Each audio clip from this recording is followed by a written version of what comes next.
You guys all set? Yes, we are. Thank you. We're just making sure the audio works. It works. Dave Babson, haven't seen him for a while. Hi, Dave. How are you? Doing fine. Hey, everybody. All right, we'll call the meeting to order. Oh, gotta stop yapping. Okay. We all set? Representative McDonald, you want to lead us off in the Pledge of Allegiance? Thank you, Mr. Chairman. I pledge allegiance to the flag of the United States of America, to the republic for which it stands, one nation, under God, indivisible, with liberty and justice for all. Clerk, would you call the roll for attendance? Bueno. Representative Umberger? Yeah, before you get started, I learned this morning that Tom Bucco's father is not doing well, and he has gone to Florida and is expecting at this point to be gone for a couple of weeks. And I just wanted everyone to know that and to think about and pray for Tom and his family and his father. So I just wanted to pass that on before we got too far. Thank You had a you. tough year and a half. Thank you, Representative Umberger. Pardon? You had a very tough year and a half. Oh, I know we have. I know. All right, I'll now call the roll for the delegation meeting today. So Representative Marsh. I'm here in my home office in Brookfield, and I'm currently alone. I'm here in my room alone at home. Representative Bucco, oh, you just said he was missing. Representative Cordelli. He'll be joining us later. Later? Okay. Representative Crawford. I'm here, and I'm alone. Representative Nelson. Here in Brookfield, and I am alone. Representative Kinert. I am here in my study in Freedom, and I'm alone in the study, and my wife is somewhere in the house. Representative McConkey. He'll be joining us later, too. Representative Burrows. I'm here alone in my study. My Zoom cat may make an appearance. Famous Zoom cat. Representative McDonald. Present. Representative Woodcock. Here in Santa Conaway with my wife and my barking dog. Representative Umberger. Yes, I'm in my home in Kearsarge, and Jim is someplace in the house. Representative McAleer. I'm here in Jackson alone. My wife is out sunbathing. That's the site. Getting her vitamin D up, yeah. Representative Smith. Here at home alone. And Chairman Avalani. Present. Awesome. We have 12 people, which is enough for a quorum. Thank you. Any additions to the agenda? Mr. Chairman, should we announce the people in the room as an addition? Sure. You want to go around the room, starting with Superintendent? Acting Superintendent Sean Eldridge. County Commissioner Tim Cesari. County Commissioner Matthew Platch. County Commissioner Terry McCarthy. Treasurer Joe Costello. Lisa. Register of Deeds, Lisa Scott. Executive Coordinator, Melissa Siemens. And Ed Comeau, GovernmentOversite.com. Thank you, the Honorable Ed Comeau. No additions to the agenda. Do we motion to approve the minutes for March 10th? So moved. Thank you, Representative Umberger. Who was the second?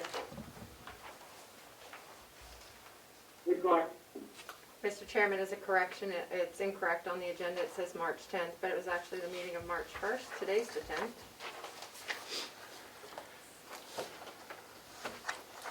Okay, so it's approval of the minutes for March 1st. My apologies.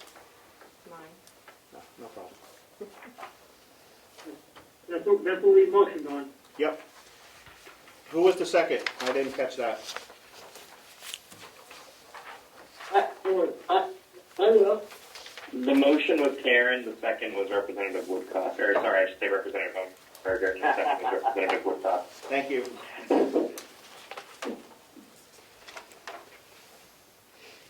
Clerk, call the roll if there is no additions.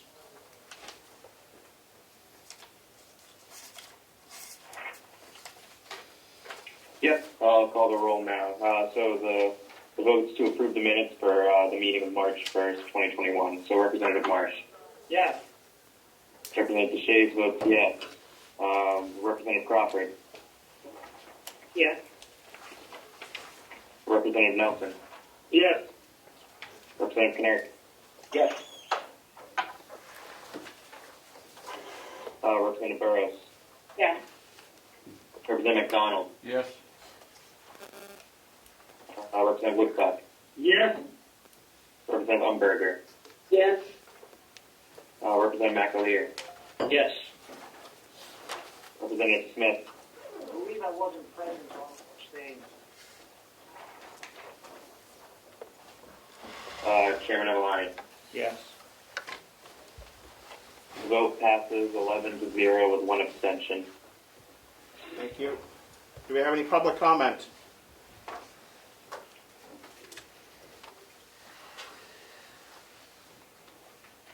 Anything in the chat, Melissa? No, nothing in the chat. Thank you. Open and close public comment. We have a resolution for the refunding of bonds for the Mountain View Community Refinance and a request for authorization of bonds for the nursing Registry of Deeds Archival Records Project. Representative Umberger. Yes, I will move to approve or authorize the issuance of refunding bonds for the nursing home. And I will second. Representative Marsh. Thank you, and thank you. Okay. I have a point of order. Okay. The action today would be for the delegation, if you agree, to move forward on holding a public hearing, after which you would make this motion that Representative Umberger just made. I'm sorry, but we don't have to hold a public hearing on this because it's just refinancing. Bond counsel requires that we hold a public hearing under 3310. Forget the subsection. Did you get all that, Representative Umberger? It's good to make the bond council happy. Correct. Oh, the bond council one. Okay, all right, well then, What would I you? move that we hold a public hearing on the refinancing of the nursing home bond. Thank you. A question, Mr. Chairman? Representative Marsh, is that your second? I'll be glad to second the motion, but I would like to ask a question. Sure. Can we hold the public hearing simultaneously for both bonds? Yes, we can. Then I would like to ask Representative Umberger if she would like to amend her motion. We have to do. Okay, well, I was, yeah, I was doing them separately because I didn't think we needed a hearing on this one. So yes, I will amend the motion. Let me pull that one up here.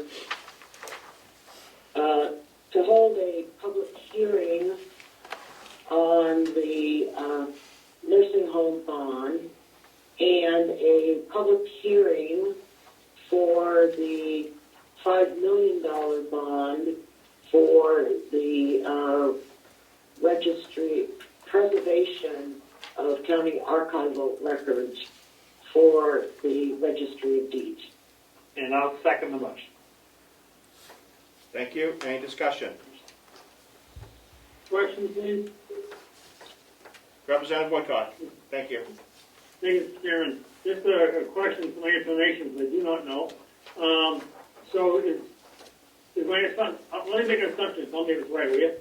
So the discussion of the nursing home bond and the request for the authorization bond for the deeds all the discussions surrounding those two issues will be held at that public meeting, not today? That is correct. That's correct. However, if you have questions relating to either one of them and you want to ask them today, so if we need to have it clarified before the public hearing, that would probably be helpful. Okay, thank you. You're I welcome. will when you get to the motion. Thank you.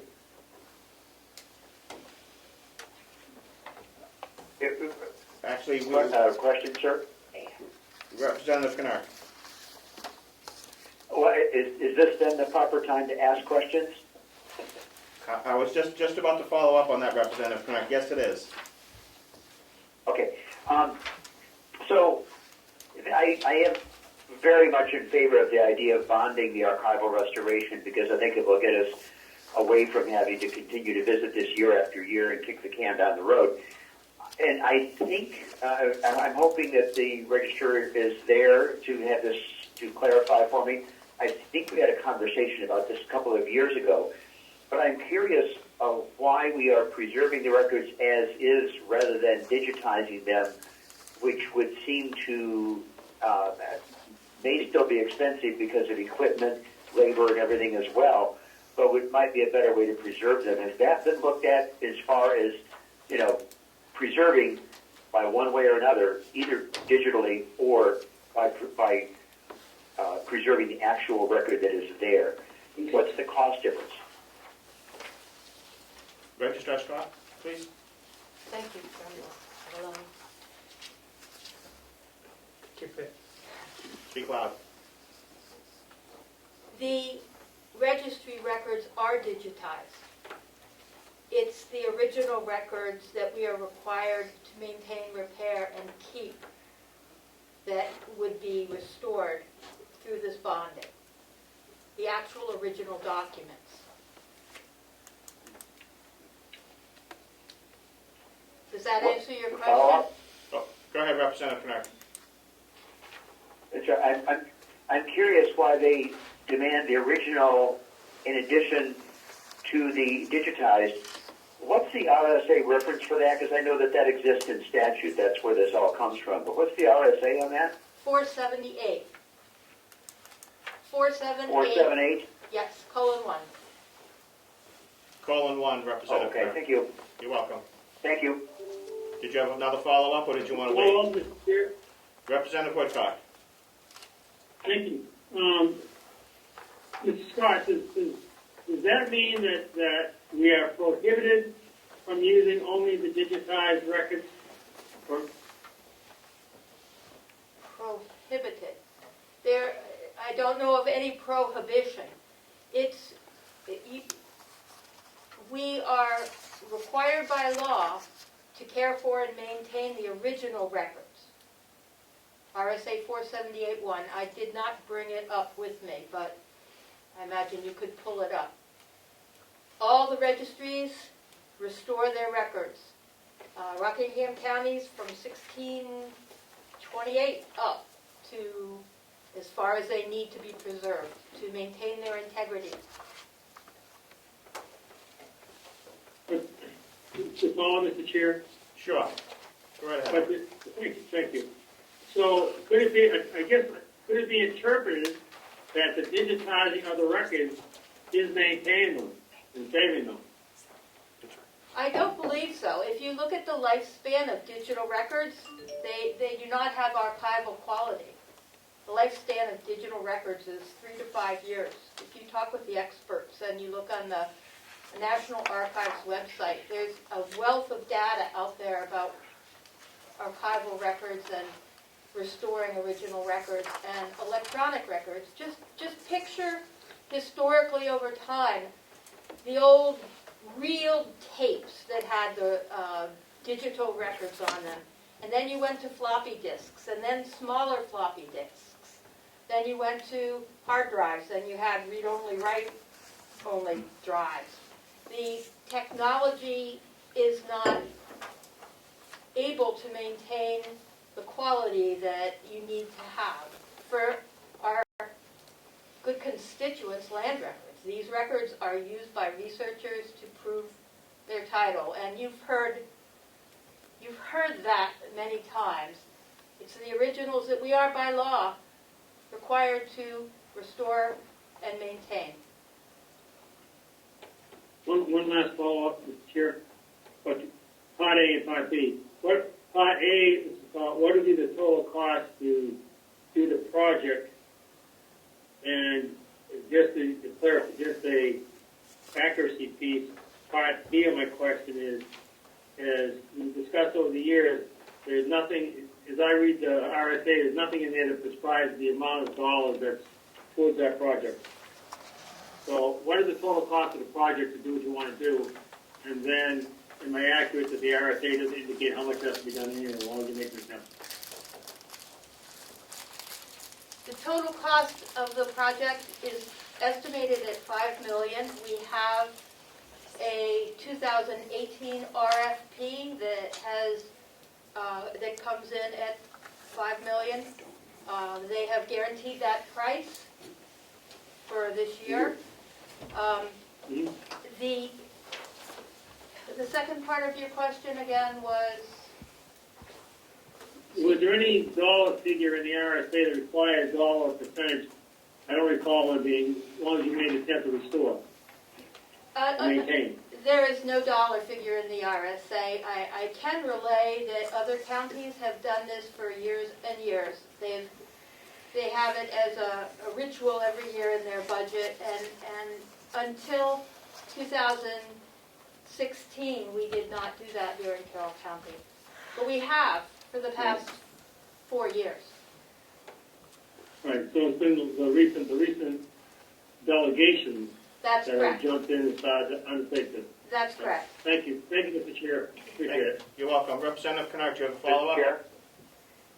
Yeah, yes, I have pulled up the RSA, and I do note that the source is 1975, which may explain why it's mildly silent on the digital storage. And I do appreciate that a given digital device keeps getting changed, but by the same token, one can migrate from one digital storage media to another, and we all know that the CDs and DVDs and tapes did not have good longevity, whereas hard drives do, to be backed up and re-backed up regularly. I think, and this is where all of us on the delegation may have fallen down, we had a conversation about this a couple of years ago, and I think we talked about perhaps we needed to update this, and none of us ever filed a bill to deal with this, unfortunately, because it is nothing here that says that a digital copy is sufficient, nor is anything that says that it cannot be sufficient. It's just simply silent. So we're a little stuck on that piece. Thank you for the clarification, Representative Kennard. Representative Deshays. Mr. Chairman, can I ask the registrar a couple of questions?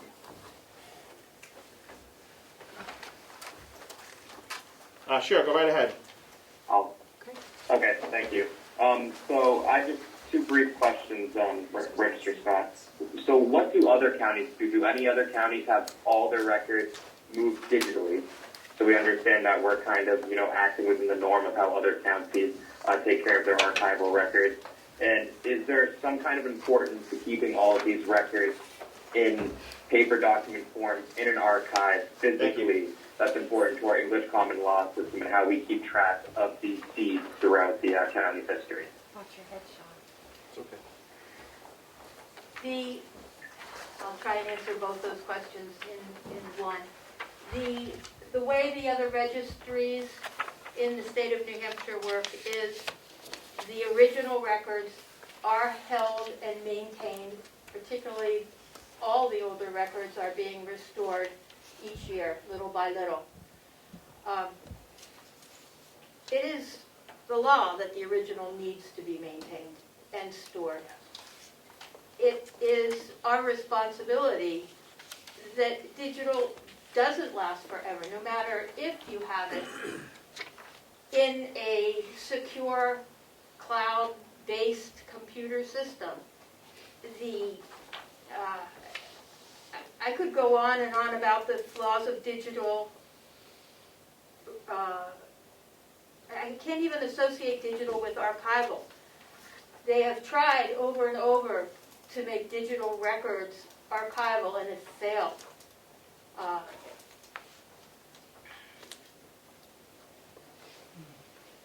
So, yes, we have digital. All the counties have digital. We've been working on that for years because it's the way that you can preserve the old record.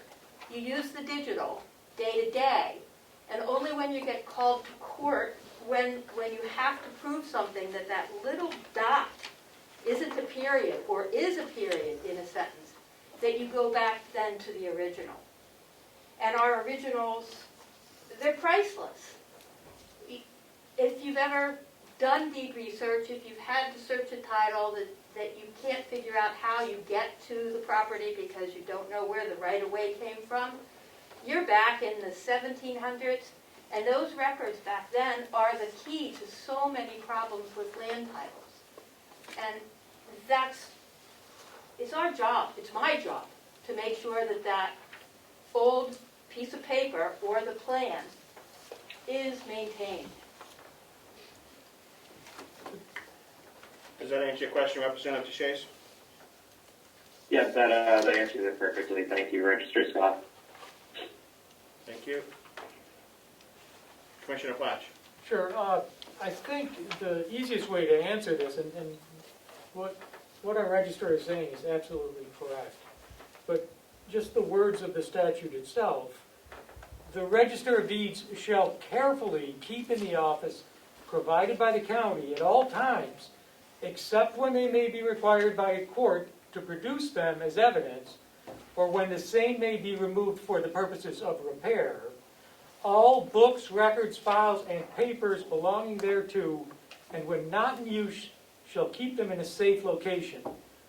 And then the next sentence says, whenever any of the volumes of records in his office shall be in need of repair, he shall seasonably cause them to be suitably repaired at the expense of the county. And that very much clarifies the duties. If you all want to go to the legislature and get those requirements changed, no, that would eradicate this requirement. But under this statute, that is the requirement currently. So.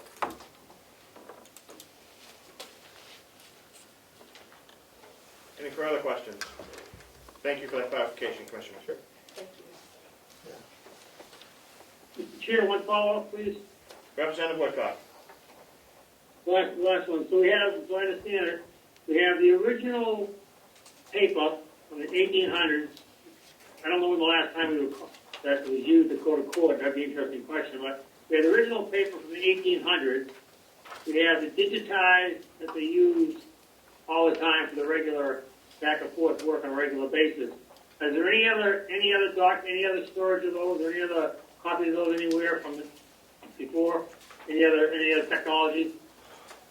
Microfiche, CDs. Is there anything else? I know we have those two. Is there more than two? Yes.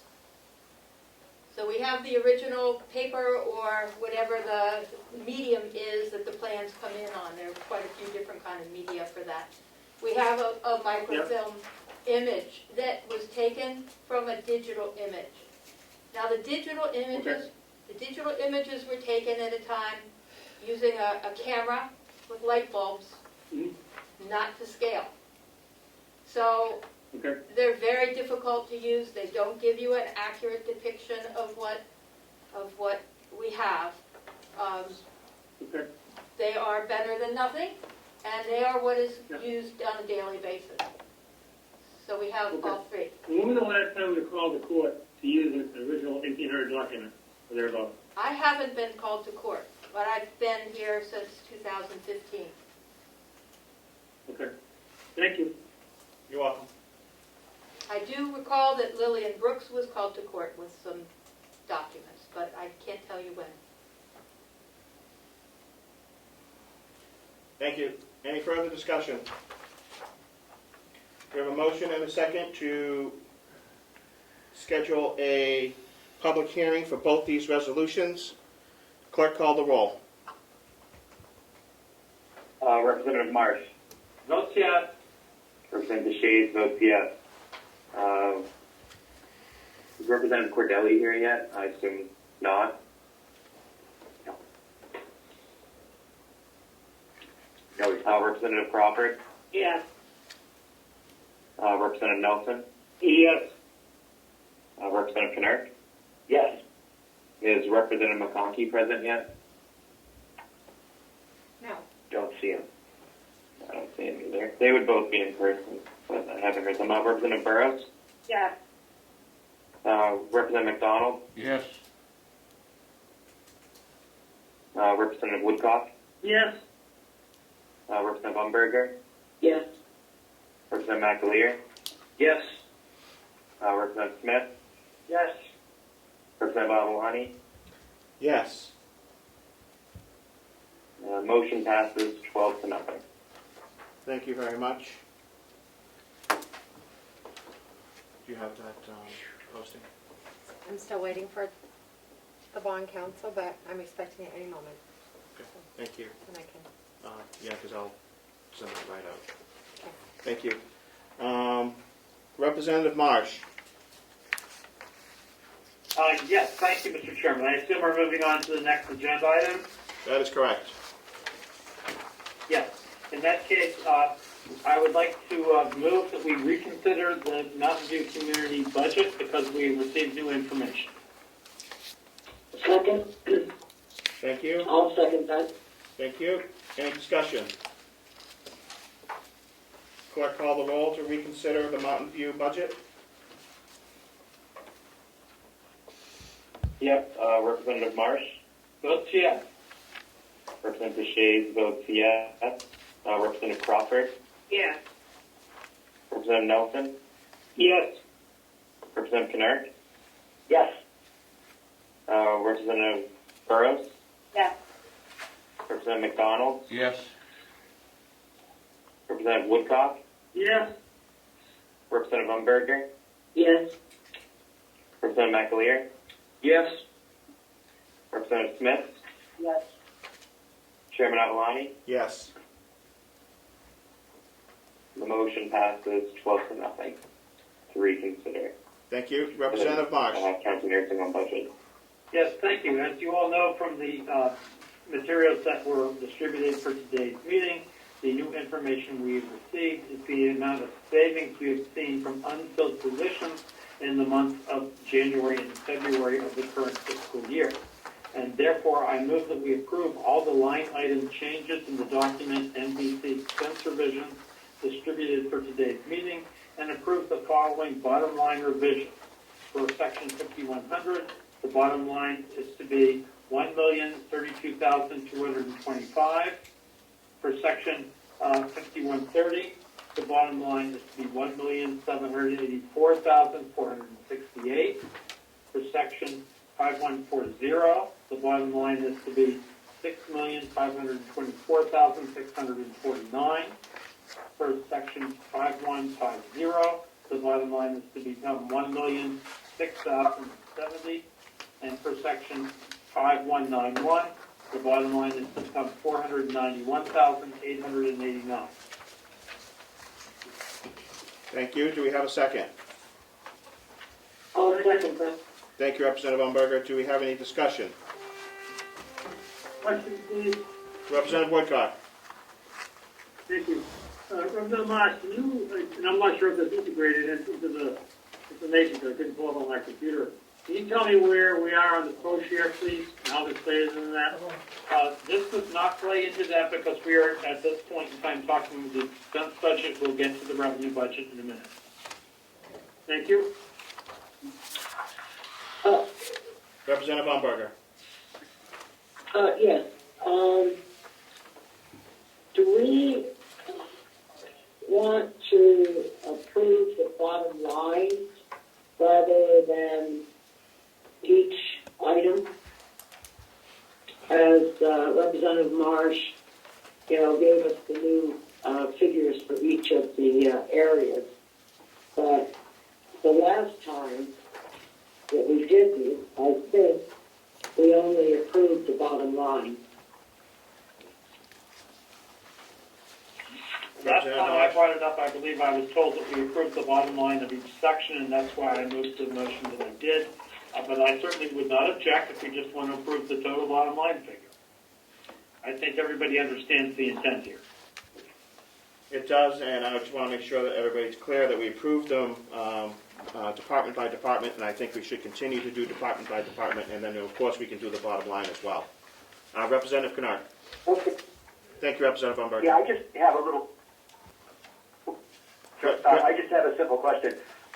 I'm confused by the labeling on the thing that's labeled FBC expense revisions copy. We have the columns, the last four. Department proposed, commissioners approved, subcommittee recommended, and then delegation decrease. I think we mean delegation approved or delegation recommended or something. The decrease would be the difference between what we passed before and this number, I would assume.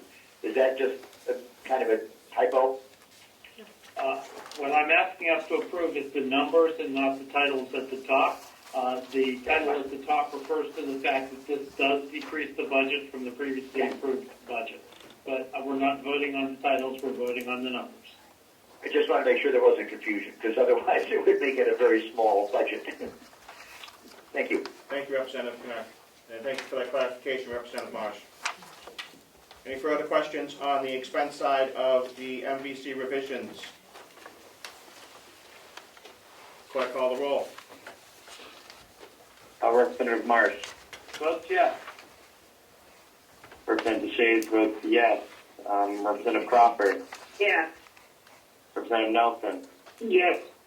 Representative Kennard. Yes. Representative Burrows. Yes. Representative McDonald. Yes. Representative Woodcock. Yes. Representative Umberger. Yes. Representative McAleer. Yes. Representative Smith. Yes. Chairman Avalani. Yes. The motion passes unanimously 12-0. Thank you, Mr. Chairman. May I make a comment and another motion? Representative Marsh. Yes, I want to thank Paula Coates for her willingness to provide us these numbers, because the delegation actually has a handle on actual expenditures as the fiscal year is going by. We have just saved the county taxpayer a significant piece of money here, and that was not something that we've seen in the past, and I hope going forward we will continue to see accurate tracking of the actual expenses on an ongoing basis, so that we can continue to do our job in such an efficient manner. So I want to thank her for doing that. My next motion is I move that we approve all the line item changes in the document MVC revenue revisions distributed for today's meeting, and approve the bottom line for MVC revenue of $11,886,920. Second for discussion. Thank you, Representative Marsh. Thank you, Representative Woodcock. Discussion? Representative Woodcock? Yes, thank you. Representative Marsh, could you go back to the post-care question, please? Yes. As we all know, some people are of the opinion that we may not receive the full amount for ProShare that we received in the last fiscal year. The commissioner's requested amount was not only significantly below last year's actual, it was significantly below the prior year's actual. By passing this motion, we will have reduced the amount that we are anticipating in ProShare by a significant amount, and I think it is sufficient to satisfy the people who are worried that we may not receive the monies in ProShare that we may have received last year. I will also note for the record that we have not anticipated an increase in Medicaid Room and Board, which is actually related to how they calculate ProShare, and for which there was a 3% increase in that was passed last year. So I suspect that while we may get less in ProShare, we may get more in the other line, and they may offset each other. That being so, I think that this makes more people happy with the budget, and that is a good thing. Thank you, Representative Marsh. Any further discussion or questions? Representative Kennard? Mr. Chairman, I have one quick question, please. Representative Kennard, I saw your head nodding. Did you have a question? Representative Smith. isn't it? Okay. Representative Smith has a question. Okay, Representative Smith. I just got on the most current revenue sheet, maybe I'm mistaken, but the commissioner's approved revenues are down near the $10 million mark. Just why is there such a discrepancy between what we're putting forward and what they approved on this sheet? I'll be glad to answer that question, Mr. Chairman. Representative Marsh, please. Yes, what we noted when we reviewed the Commissioner's approved revenue budget was a substantial difference between the Commissioner's approved revenue budget and the actuals received by revenue by the nursing home last year. And as was always the practice when I was the treasurer of Highland Hospital, what we chose to do in the subcommittee is base our revenue budget on the prior year's actuals, which was what we always found at Highland Hospital was the most accurate way to do this. And you'll see approximately a $1.7 million difference between the two. It's a huge savings for the taxpayer, and that's why we did it that way. Thank you. Mr. Chair. Representative Woodcock. Thank you. Representative Marsh, just two quick ones. If we go over the pro share, what happens to the revenue? If we go under the pro share, what happens? Right. If we receive more pro share than we are now anticipating in the budget, there will be a surplus, which could then be used to buy down the tax rate in the following year. If we receive less than the pro share, then we would have to be very careful so as not to overspend our budget, and we might have to look for cost savings somewhere. I suspect there might be cost savings in positions that may not actually be filled as we have budgeted for, and that is an issue that the executive committee might have to deal with. Thank you, Mr. Representative Marsh. Mr. Chairman. You're welcome. Mr. Chair, I have a question. Representative Umberger. Yes. If I'm not mistaken, our approved expenditures are $11,729,055. Is that correct? Representative Marsh. You are correct, Representative Umberger, that our approved revenue figure is exceeding our approved expenditure figure, and that is because our nursing home is doing a wonderful job of managing itself and is in fact generating more revenue than we are expending in their budget here, and I'm very proud of them for being such an attractive place that they are attracting a very they're attracting a very good payer now. Okay. And if I might follow up? Of course. Yep. Okay. You said in this revenue that the 3% additional from Medicaid was not included in this? That is correct. What we did is we budgeted the actual revenue from the prior year, during which time the census was somewhat lower than it may have been because of COVID and other factors like that. We excluded the COVID-related funds, which would have been on line 049.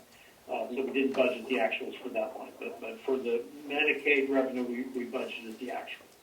And insofar as there was a revenue increase, the actual for the following fiscal year might be in excess of what was the prior year, but we did not increase it by 3% to account for that. And that might have been reasonable. We didn't think that was necessary. We were already increasing the revenue by a pretty substantial amount, as Representative Smith pointed out a little bit earlier. Okay, so does the revenue through 12/31/20, does that reflect the months that we had the additional 3%? I believe the 3% went through January 1st, but I would have to double check that. Well, I was just looking at the piece of paper that we had. I believe the legislation that was passed last year had one increase for 2020 and another increase starting January 1st, 2021. But I would have to double check that that's strictly by memory. Okay.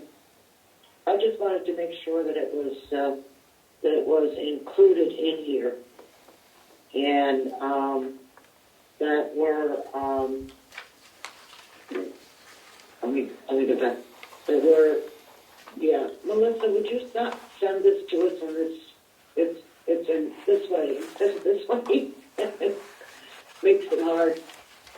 You could rotate it with Acrobat Reader. It's easy. Oh yeah. Well, I don't have that right here. I agree. So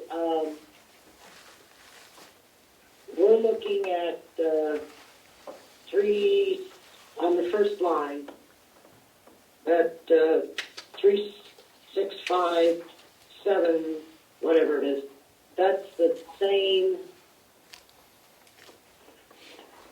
yeah, that's the same figure that we had in, but there's been no change to that, is, if I read that correctly. We rounded it to the nearest dollar. What the subcommittee initially did was use the actual figures, and we were asked to round them to the nearest dollar for reasonable, because of DRA's rules. All right, thank you. Thank you, Representative Marsh and Umberger. Any further questions?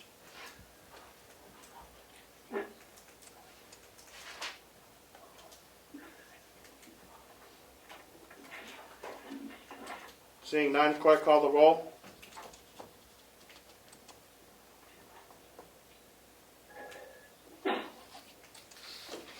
Yep. Sorry, I was just finished writing all the recommended revenue revisions. So Representative Marsh. Votes yes. Representative Shays votes yes.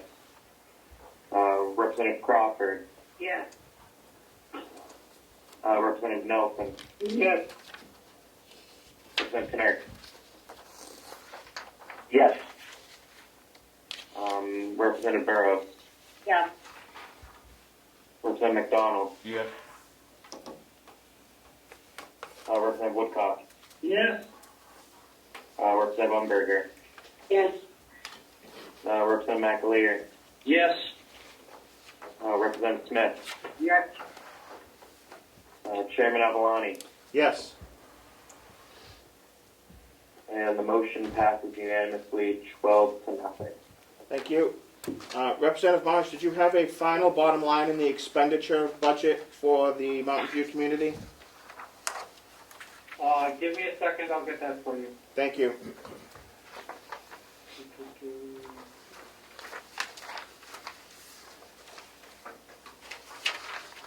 Just looking at the figures we received, I don't see a total at the bottom. I'll have to add it up. So give me a minute. You asked about the expenditure side? Yes, that's what he did. Did you already add that up? No, but I have it right here. Go ahead, because I have to add it up. Yeah, $11,729,000 and $55. That was our original budget. Right. We haven't had any changes to that on the expenditure side. Our first motion was to readjust some of the expenditures.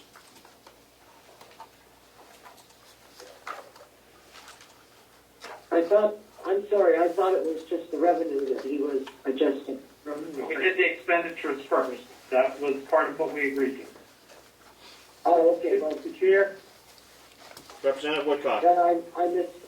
is it possible to have whoever the acting CFO verify the numbers? Oh, you follow them, have them at our fingertips. Let us follow to verify the bottom line. Bottom line of the expenses? Please. Yes.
Shuffling newspaper.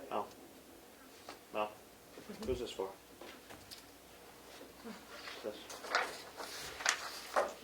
I get a bottom line of $11,117,552. I haven't seen it, I'm sorry. I believe it's like the difference, 145, 180,000, I believe it was. Representative Marsh, could you repeat that number again? Thank you, Paula. Let me double check, let me add it up a second time to make sure I didn't make a mistake, but the first time I added it up, I got 11,117,552.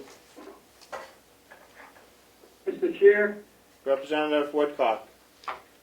Well, while they're adding, is the treasurer standing in as the CFO? Does he have a figure, please?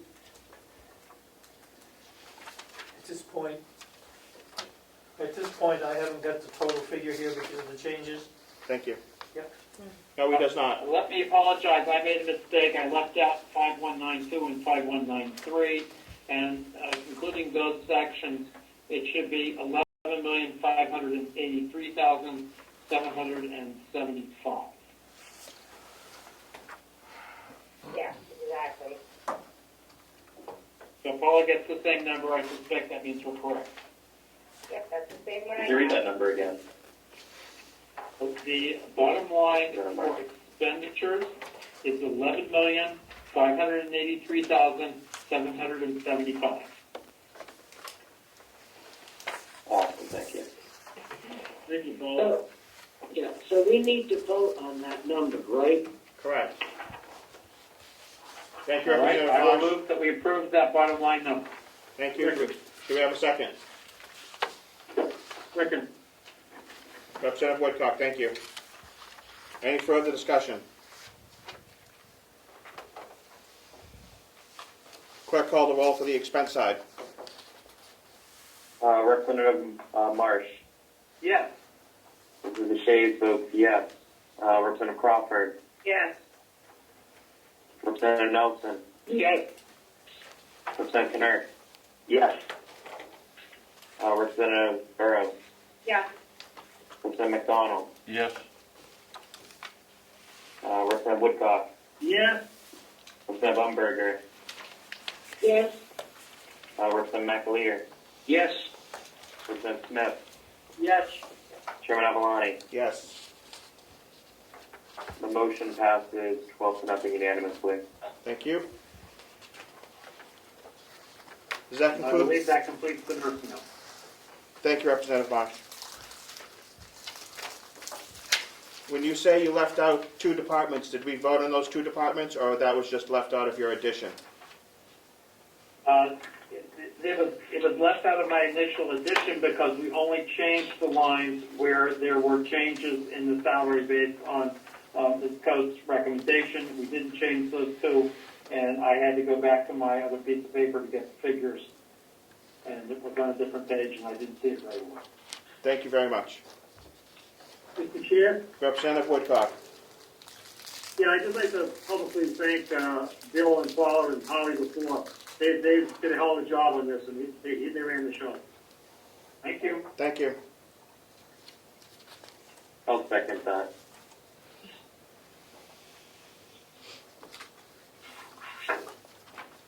All right, moving on to the jail now that we're finished with Mountain View.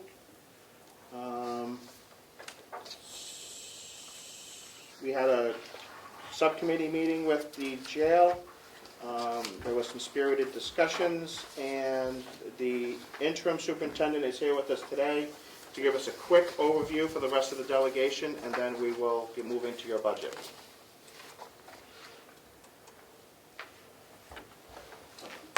Good afternoon. My name is Sean Eldridge. I'm interim superintendent at the jail. I have to just say real quickly that thank you for allowing me to be here, but also this is the first time I've been to a delegation meeting, so if I could get a little bit of direction, that would be good. I apologize. But I have a budget prepared to go over. Okay. If you'd like to discuss that. Sure. Did you bring any, I know in our last discussion, I always ask the, through this budget process, to come forward with some recommended reductions in some areas, and I look forward to your presentation on that. Yeah, I went back and reviewed myself, and the administrative assistant, and we worked together and looked at others. We are on a very slim budget, but we were able to make a couple little changes, looking at some of the lines. So I do have a couple of changes that if you like, we can discuss. Certainly. Where is the first, we're in 6100. Which line would you like to discuss? Line 027, 027, mental health. mental health. We cut that to 25,000, it was originally proposed at 47,500.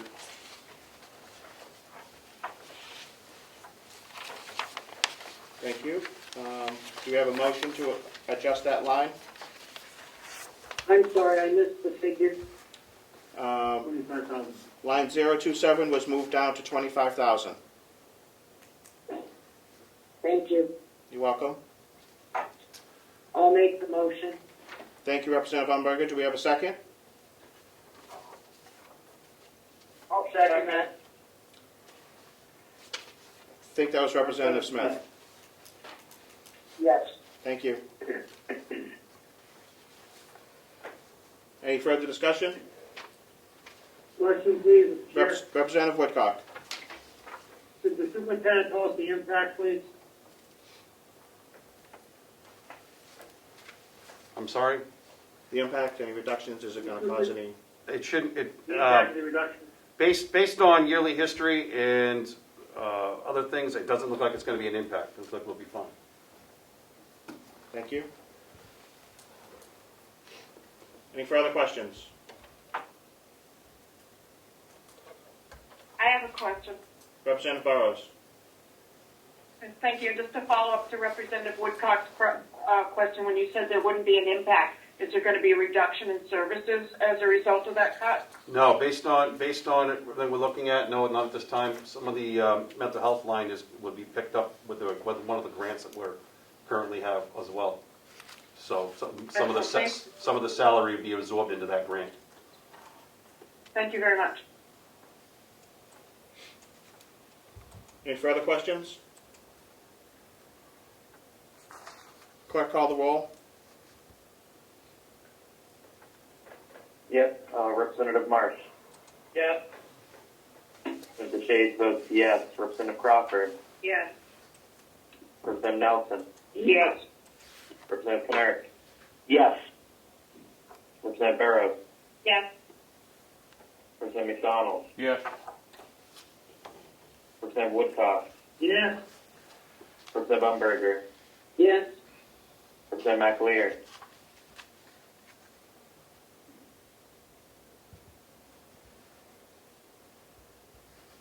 Representative McAleer. I couldn't hear you. I think you're muted. Yes. My fault. Representative Smith. Yes. Chairman Avalani. Yes. Motion passes 12-0. Thank you. Superintendent? The next line would be .038, which is postage. Originally proposed for $700, we just lowered it by $50 to $650. Cost of postage hasn't gone up that much. I think $650 would be more than sufficient for our yearly postage. Move the reduction. I'm sorry, Representative Woodcock, are you moving that adjustment? Yes, sir. Thank you. Second? Second. Thank you, Representative Marsh. Any discussion? Clerk, call the roll. Representative Marsh. Yes. Representative Shades votes yes. Representative Crawford. Yes. Representative Nelson. Yes. Representative Kennard. Yes. Representative Burrows. Yes. Representative McDonald. Yes. Representative Woodcock. Yes. Representative Umberger. Yes. Representative McAleer. Yes. Representative Smith. Yes. Chairman Avalani? Yes. Motion passes 12-0. Thank you. Superintendent. The next line, the 051, which is jail meals. Yep. It was proposed of $239,805. We're looking at $220,000 for a new proposed line. even though there is a cost increase as far as meals go, that should not create an issue for us to provide the meals to the current population we have. The way it's looking, good. I mean, understand, in 6 months, this COVID thing could change, and we could open back up, and there might be a little bit of fluctuation, but I think there's enough there to cover even that. I don't see that much of an influx. Thank you, Superintendent. Do you have a motion for that change? So moved. Thank you, Representative Umberger. Who was the second? Marsh? Thank you, Representative Marsh. Any questions? Clerk, call the roll. Yep, Representative Marsh. Yes. Representative DeShays votes yes. Representative Crawford. Yes. Representative Nelson. Yes. Representative Knurk. Yes. Representative Burrows. Yes. Representative McDonald. Yes. Representative Woodcock. Yes. Representative Umberger. Yes. Representative McAleer. Yes. Representative Smith. Yes. Chairman Avalani. Yes. Motion passes 12-0. Thank you, Superintendent. The next line is 054, which is inmate bedding and mattresses. We are looking at a $500 increase there from $2,000 to $2,500. Bedding is very important for inmates. Of course, there's a lot of wear and tear, and cleanliness reasons, there is a lot of replacements there. The cost of a mattress is fairly expensive, so looking for a $500 increase there. Move the adjustment. Thank you, Representative Woodcock. Do we have a second? Second. Thank you, Representative Burrows. Any discussion? Yes, just a question, if I could. Representative Umberger, please. Yes, last year, I don't have the figure from the end of the year on mattresses. Because I probably don't have the current figure here, but does somebody have it? I have it currently, ma'am. We have it in the. Hold on a second. Hold on, Okay. Representative. I apologize. I have it from last year, it was $2,405.29. So we're just shy of that $2,500 by $98 roughly, give or take. $97 and change. Okay, thank you very much. Did you have a question, Representative Woodcock? No, I just talking to myself. Okay. And any further discussion? Clerk, call the roll, please. That adjustment? Yep, Representative Marsh. Yes. Representative DeShays votes yes. Representative Crawford. Yes. Representative Nelson. Yes. Representative Knurk. Yes. Representative Burrows. Yes. Representative McDonald. Yes. Representative Woodcock. Yes. Representative Umberger. Yes, Representative McAleer. Yes. Representative Smith. Yes. Chairman Avalani. Yes. Motion passes 12-0. Thank you. Mr. Chairman, Representative Cordelius just joined the meeting. Thank you. Oh, did he just? He just joined. Did I miss him for the vote though? No. No, you're all set. He was not present when the question was put. Okay. I just stated 2:09 p.m. in my microphone. Sorry. Mr. Superintendent. Yes. Next line would be 069, laundry expense. Proposed was $2,000. We did a $500 reduction there and lowered it to $1,500. Reasonably believe, based on inmate populations and clothing and washing and what we used last year, $1,500 is a reasonable number to maintain operations. Thank you. so moved. Thank you, Representative Umberger. Do we have a second? Second. Thank you, Representative Burrows. Any discussion? Clerk. I'd just like to point out that your actual for the year was $778.03, so it should be absolutely no problem to make that figure and you probably could lower it further. And it's probably because we got a new, some new machinery for the laundry over there last year. That's some of the reason, yes, but leaving a little bit on the line as well because of possibly increase of inmates, and also with COVID and other things, we're doing a little more laundry than normal. So, No problem. Thank you. Clerk, call the roll. Yep, Representative Marsh. Yes. Representative Deshaies votes yes. Representative Cordelli. Yes. Representative Crawford. Yeah. Representative Nelson. Yes. Representative Knurk. Yes. Representative Burrows. Yeah. Representative McDonald. Yes. Representative Woodcock. Yes. Representative Umberger. Yes. Representative McAleer. Yes. Representative Smith. Yes. Chairman Avalani. Yes. The motion passes 13 to nothing. Thank you. Mr. Superintendent. the last line we have here is 097, which is new equipment. We looked at, originally vote was proposed at $6,568. We lowered it to $3,500. We cut out one piece of equipment that's not needed at this time. So the new proposed number would be $3,500. So moved. Thank you. Second. Who was the second? Knurk. Thank you, Representative Knurk. Any discussion? Question, please. Representative Woodcock. Thank you.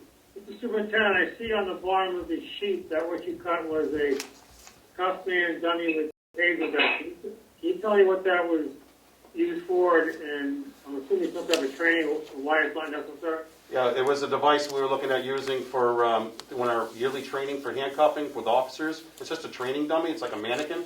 And it's really not a necessity. So we can continue our training with just hands-on, officer on officer.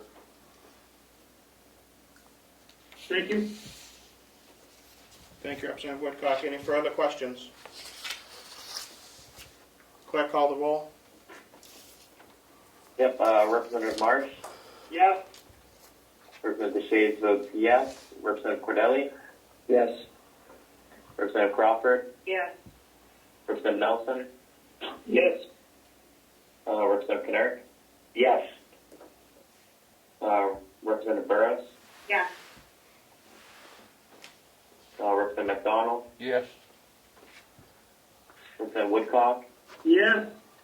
Representative Umberger. Yes. Representative McAleer. Yes. Representative Smith. Yes. And Chairman Avalani. Yes, please. Yep. Comment, Mr. Chairman? Representative Woodcock. Thank you. Just an acknowledgement, this budget, similar to the nursing home, this budget is below the 2020 budget. Just to be aware, even with all the COVID and the change in the programming, so it's clearly a tight budget. Thank you, Representative Thank you. Woodcock. Do we have a bottom line number, Mr. Superintendent, with those changes? With all those cuts, we're Mr. Chairman, bottom. before we get to the bottom line, may I ask a question? Representative Marsh. Yes, I would like to ask the superintendent about line 076, where the actual expenditure in the last fiscal year was $183,517.65, and the budgeted amount is $1. I would like to make sure that the superintendent feels that the budgeting is going to be appropriate and sufficient for his needs. Yes. From what was explained to me, and I wasn't here during that period, there was an individual that needed special treatment for medical reasons, and that's what that line was developed. So we're leaving that line open if that would ever happen again with an individual, just by leaving $1 in it. Thank you for that.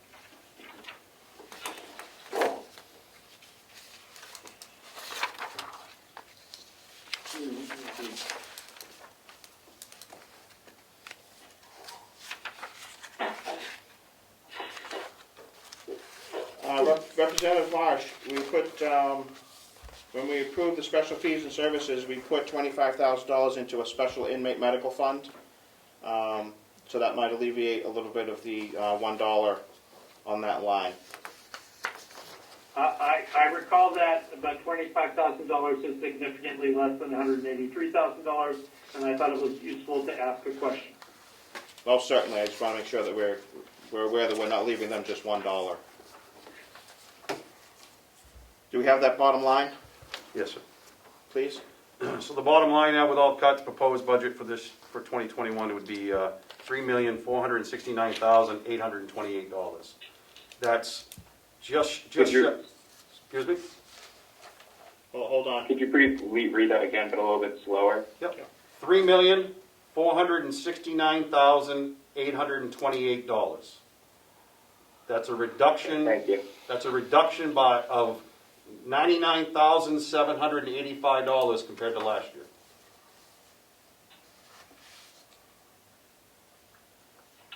Could you?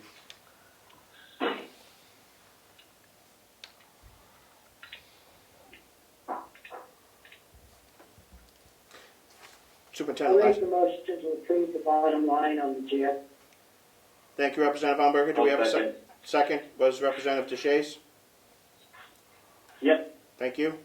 Any further discussion? Clerk, call the roll. Representative Marsh. Vote yes. Representative DeShays votes yes. Representative Cordelli. Yes.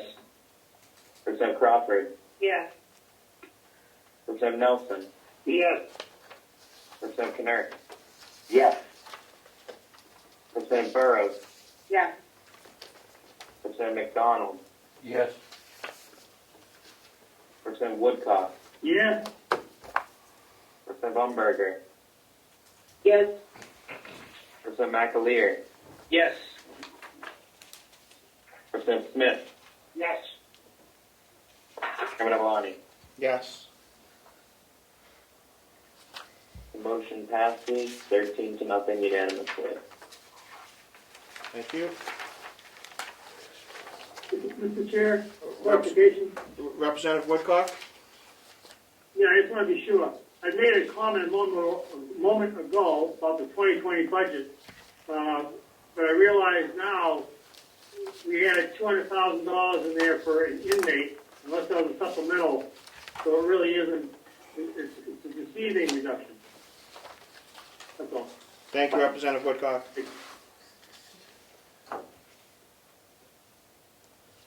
All right, don't go just yet. I know we have to work on the realigning of the grants.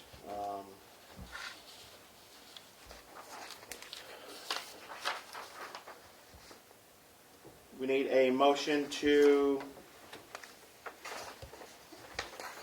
reconsider the Department of Corrections grants. I don't see why we approved those. You have to approve the revenue in order to have the expenditures. And when we approved this grant, we approved it with the wrong number back in December.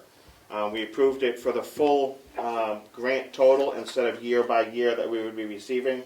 So we would need to reconsider that, Representative Umberger. So moved. Okay, Thank you and thank you. Any discussion? Clerk, call the roll. Representative Marsh. Yes. Representative DeShays votes yes. Representative Cordelli. Yes. Representative Crawford. Yes.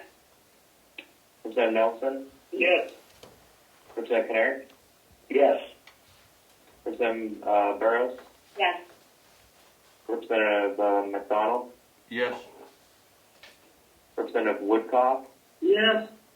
Representative Umberger. yes, Representative McAleer. Yes. Representative Smith. Yes. see that. Chairman Avalani. Yes. Motion passes 13-0. Thank you. You're all sent out the breakdown of 6102 and 6103 relating to the PREA grant and the mental health grant. We need to approve the year one for our budget.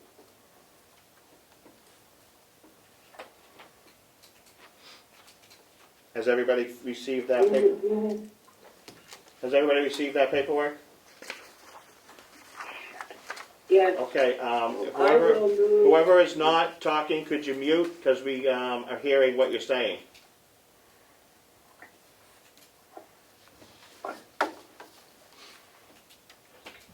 I move 25. I move $20,000 for the PREA grant, which is line item 6102 for 2022.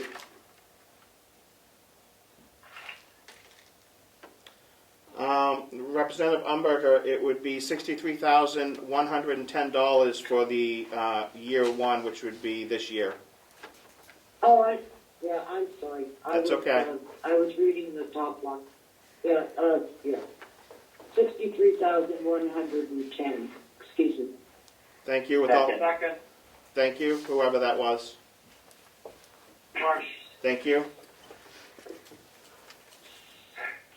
I Okay. do have a question.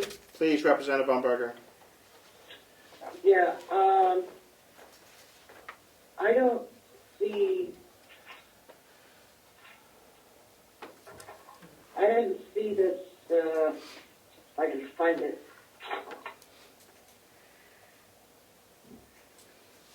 I didn't see this in the revenue side. I'm sorry, but are we adding it to the revenue side?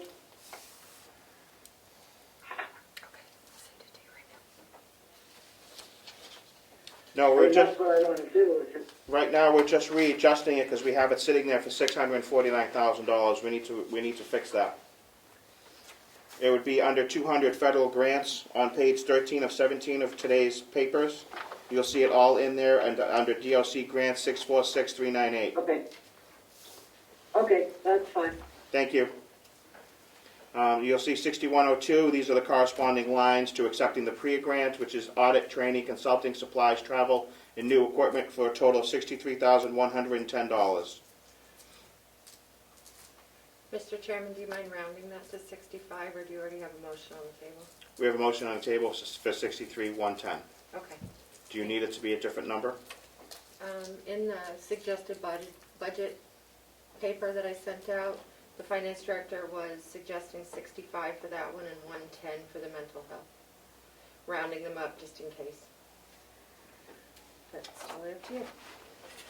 Is that going to change the bottom line of what we receive? No. Okay. Yeah. It's reimbursable, so. Thank you. The new number is 65,000. Representative Umberger, would you change your motion to reflect that? Certainly. Thank you, Representative Umberger. And who was the second? Marsh, I'll be glad to change. Thank you, Representative Marsh.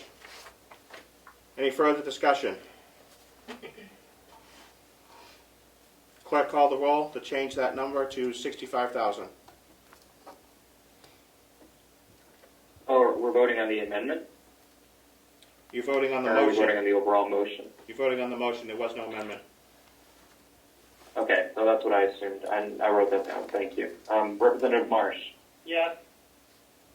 Representative Deshaies votes yes. Representative Cordelli? No. Representative Crawford? Yes. Representative Nelson? Yes. Representative Kinnaird? Yes. Representative Burrows? Yes. Representative McDonald? Yes. Representative Woodcock? Yes. Representative Umberger? Yes. Representative McAleer? Yes. Representative Smith? Yes. Chairman Avalani? Yes. The motion passes 12-1. Thank you. You'll see 6103 has mental health, and the related lines would be $110,000. Do we have a motion? So moved. Thank you. Second? I'll second. Thank you. Any discussion?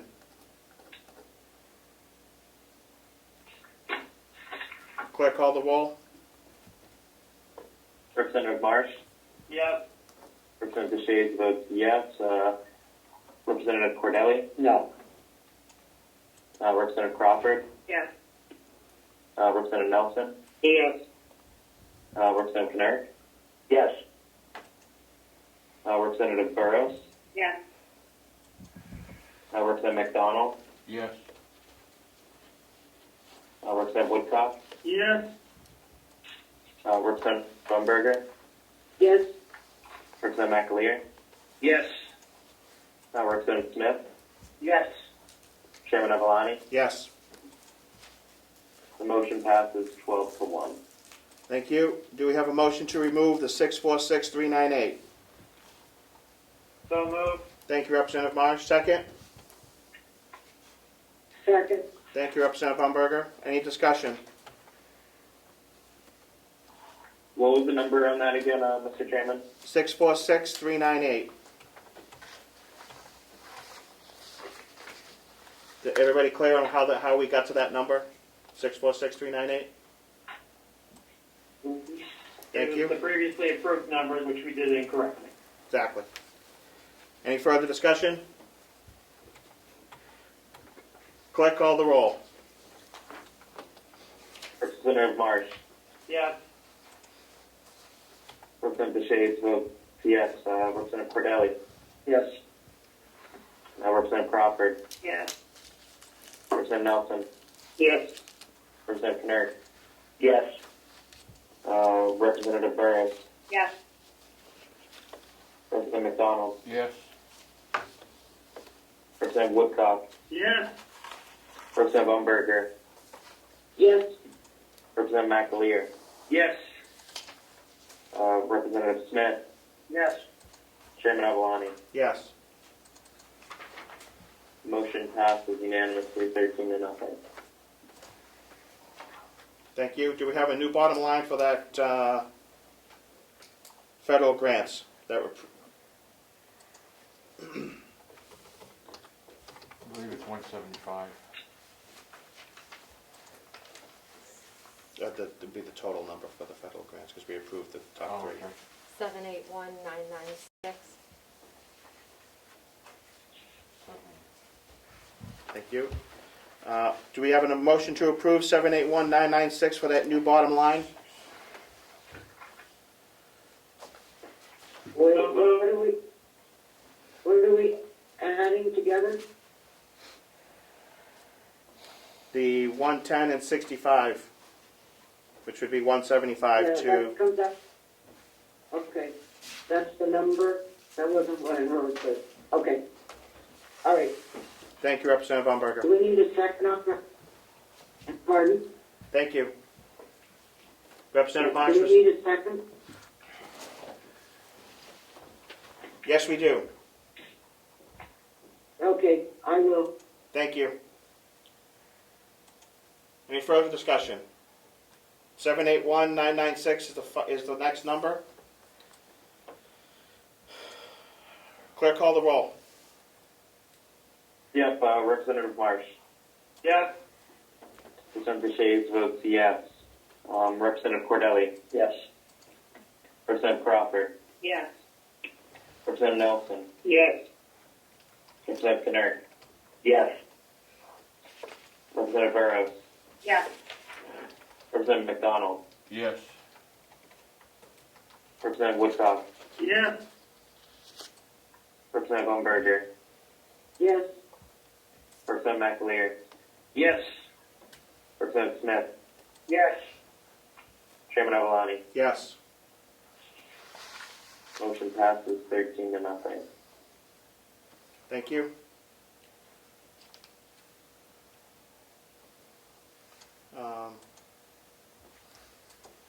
One second, everybody. Melissa, the Yes. 4111 Yes. was approved for 32.5. What is she looking to change? Sorry, just let me, working on something else. One moment. Yeah, we gotta. Yeah. I'm sorry, repeat that, please. 4111? 4111 victim witness. budget should be approved in the whole dollar. I don't, is he looking to, On page 4 of your packet for today, yeah? we have the issue of not rounding. There's cents. You approved a number that isn't rounded, so I was suggesting if you have figures in the blue. Can I show you? Of course. Okay, so right here. So the farthest right column is what you approved, but I'm asking you to amend it to accept this in the subcommittee column, this, which shows it rounded rather than having cents at the end. Okay, Okay? thank you. Yep. Mr. Chairman, Yes.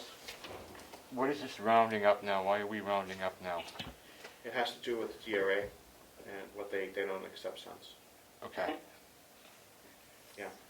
Trust me, they don't want anything to do with them. And we don't want to leave it to the finance staff to round your numbers after you Right, we approve, want to approve the budget for what it because is. that would be adjusting the Okay. budget. Yeah. So- Thank you for the question, Representative Dahl. Do we have a motion to? So moved, as Thank you. presented. Thank you, Representative Woodcock. Do we have a second? Second. Thank you, Representative Marsh. Could Representative Umberg, do you have a give us the new question? number? Could you give us the new number again? 93350. It's a $2.64 increase. Thank you very much. You're very welcome. Motion and a second. Any discussion? Clerk, call the roll for the adjustment. Representative Marsh, Yes. Representative Shaves votes yes. Representative Cordelli, Yes. Representative Crawford, Yes. Representative Nelson, Yes. Yes. Representative Pinner, Yes. Representative Burrows, Yes. Representative McDonald, Yes.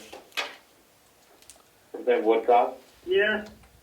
Representative Umberger, Yes, Representative McAleer, Yes. Representative Smith, Yes. Chairman Avalani. Yes. And The motion passes 13-0. thank you. I would like to thank the superintendent for being here with us today. Does anybody have any follow-up questions for him before he goes? Mr. Chairman, are we going to approve the other revenue for the jail? Or did we do that and I missed it? I don't think we've done that revenue yet. But we certainly can, Representative Umberger. Thank you very much for bringing that to my attention, so we don't have to have him come back. Right, well, that was just my thought. Yep, thank you very much. Jail revenue is 150230. You happy with that number? That's the figure I have. Would you like a motion, Mr. Chairman? Yes, please. Yes, Representative Marsh moves $150,230 for jail revenue. That's section 5040. Second. Thank you. Thank you, Representative Woodcock. Any discussion?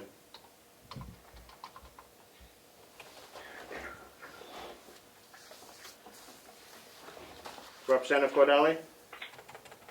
Yes, I'm wondering about the reduction for borders, for one. Looks like down $140,000 from last year's actual and over $20,000 from 2019 actual. That has a lot to do with COVID. A lot of people aren't, a lot of facilities just holding on what they have because of COVID reasons. And with the outbreak, everybody was, when it first started going, admin transfers were kind of shut down. And Belknap County is also, who we were originally taking borders in with, they've had a reduction in their budget where they can't pay for borders. So. Follow up, Representative Cordelli? Yes, also about telephone income.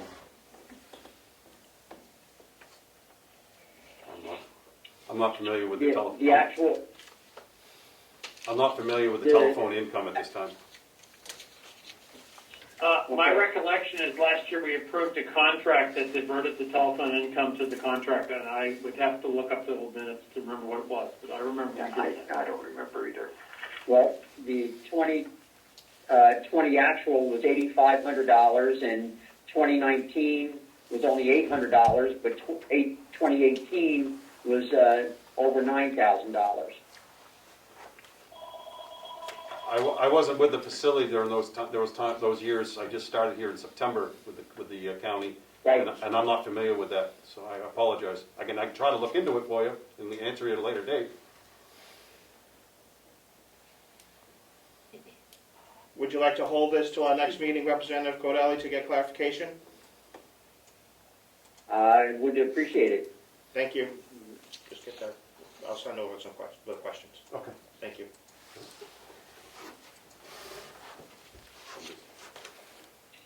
So we'll hold that to our next meeting, Representative Marsh, is that okay?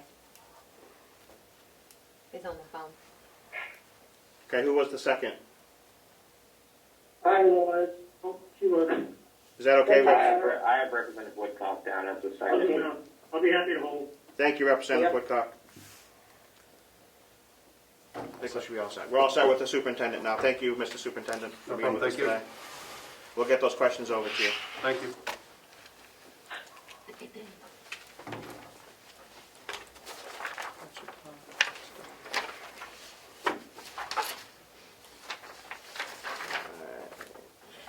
One more request from the county attorney is to merge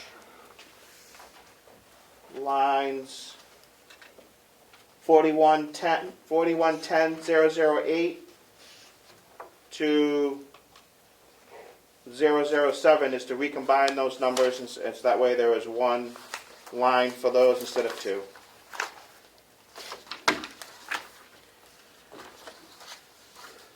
For a total of Can you read those lines again, please, Mr. Chairman? Sure, they're in your packet under suggested budget actions.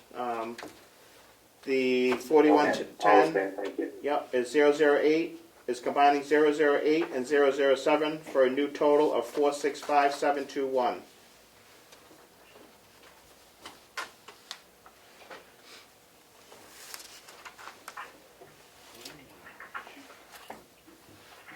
Mr. Chairman, I'll make that as a motion, and I'll be glad to speak to it. Thank you, Representative March. Do we have a second? Second. Good. Representative Burrows, thank you. Representative March, you want to speak to your motion? Yes, to speak to the motion, that's how it was done prior to this year, and it would just be consistent to the way things have been done in the past, and it gives her a lot more flexibility in managing her staff. So I think it's very appropriate to combine line 008 into line 007 and eliminate line 008. Thank you. Any questions? Just a question, Mr. Chair. Representative Woodcock. Yes, I don't recall when the attorney made a presentation, but what was the rationale? It must have been the CFO. What was the rationale for separating it? You would be, I think you would be correct, Representative Woodcock. Okay, thank you. You're welcome.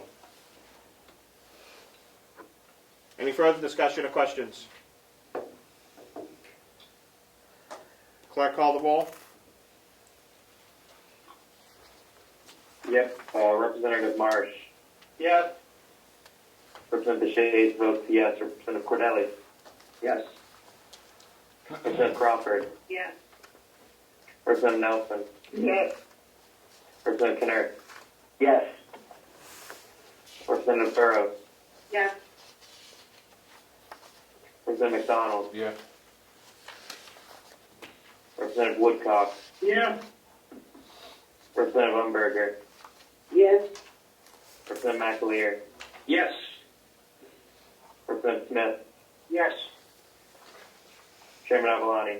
Yes. Motion passes 13-0. Thank you.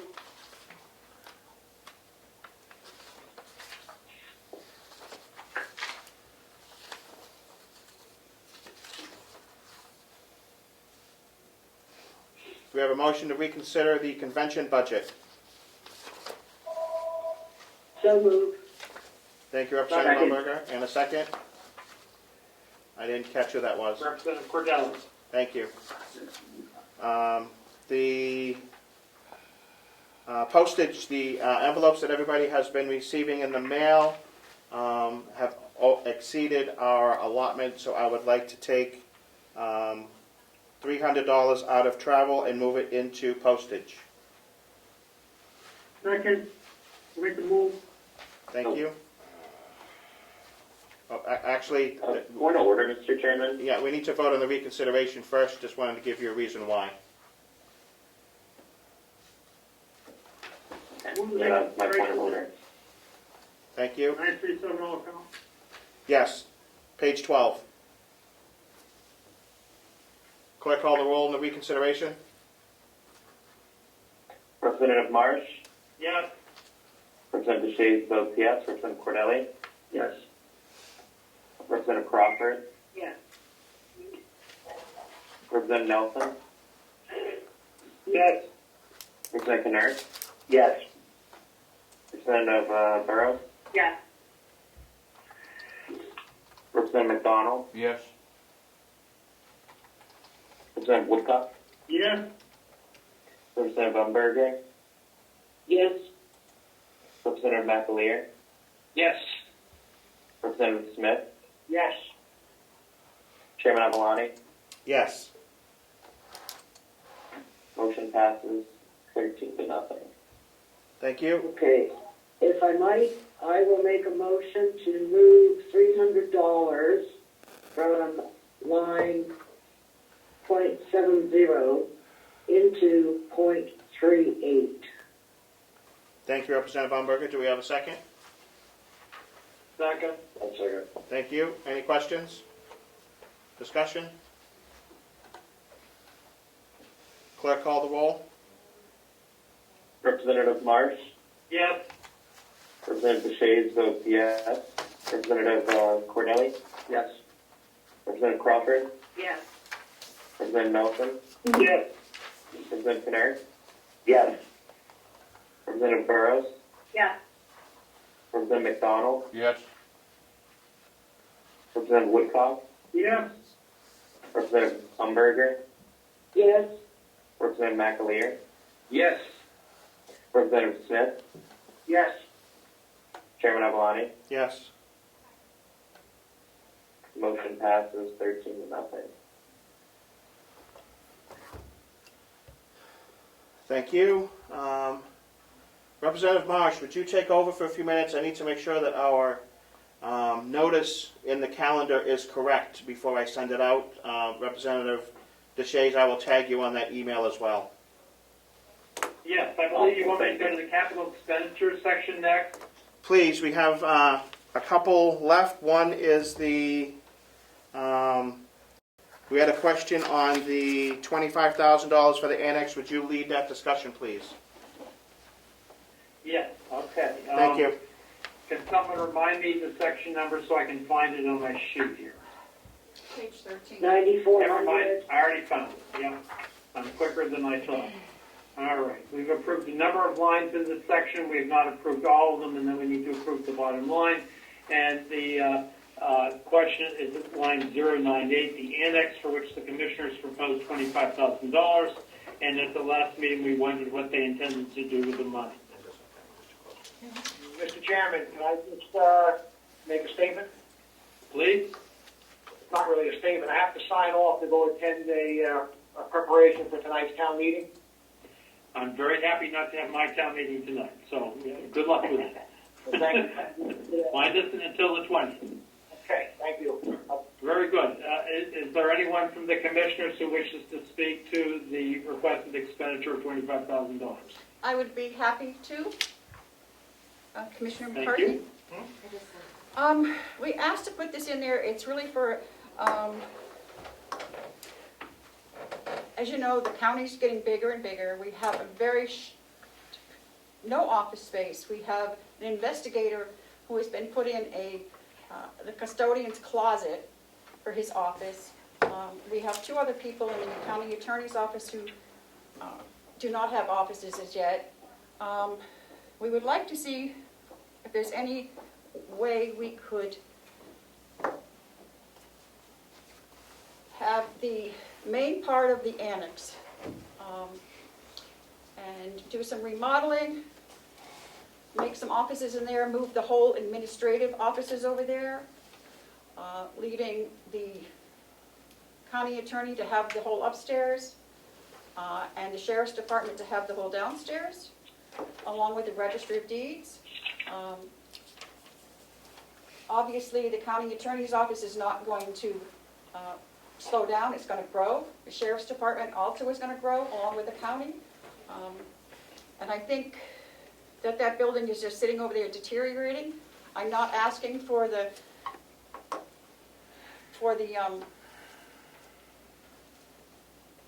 what's the word I'm looking for, Melissa? The wings. I'm not asking anything to be done with the wings. Core. This is just for a study to see if it's possible and how much it would cost us. The main part of the building is cement block. The leak in the roof has already been fixed. We just want to get some kind of a price and see if there's any way that we can use the main part of the building. Okay? So we don't have any definitive plans at this point in time, but this would be the money to prepare the plans Right. and see what needs to be done to utilize that structure for the purposes that you are intending. Is that correct? Correct. Okay.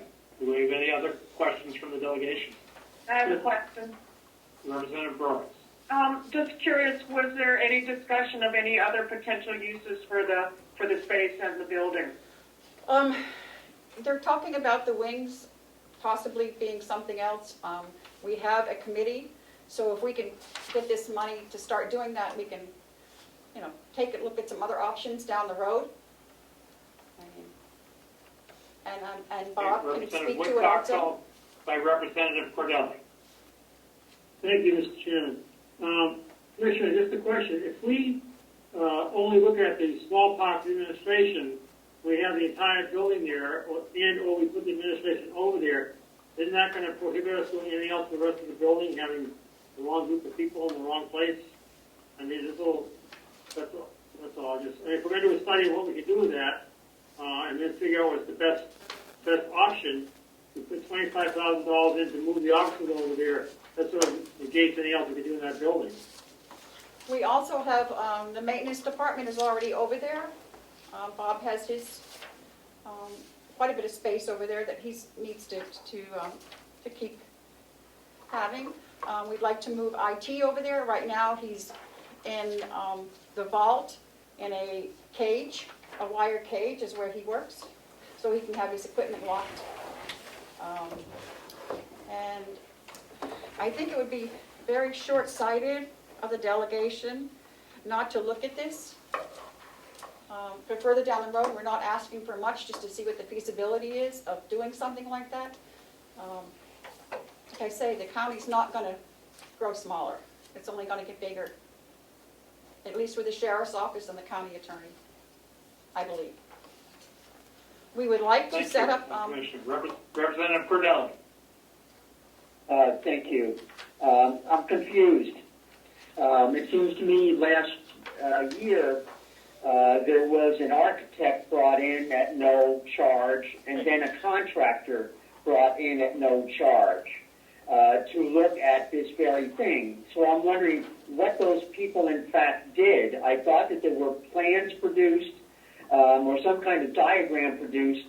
So I'm confused as to what this $25,000 is for, if that was done last year, as my memory indicates. Yes, Representative Cordelli, we did have an architect in there at his volunteered. I'm not sure if we had a contractor. Bob, you might be able to clarify it on that. Yeah, we had an architect, a local architect, who spent a lot of time in this building for other entities.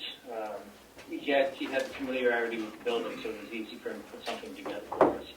And all he did was provide a simple sketch of the possibility of office space and the possibility of let's say, for example, the daycare center down on the wings. It's a simple sketch. There was no engineering involved. He brought in the general contractor who gave us a basic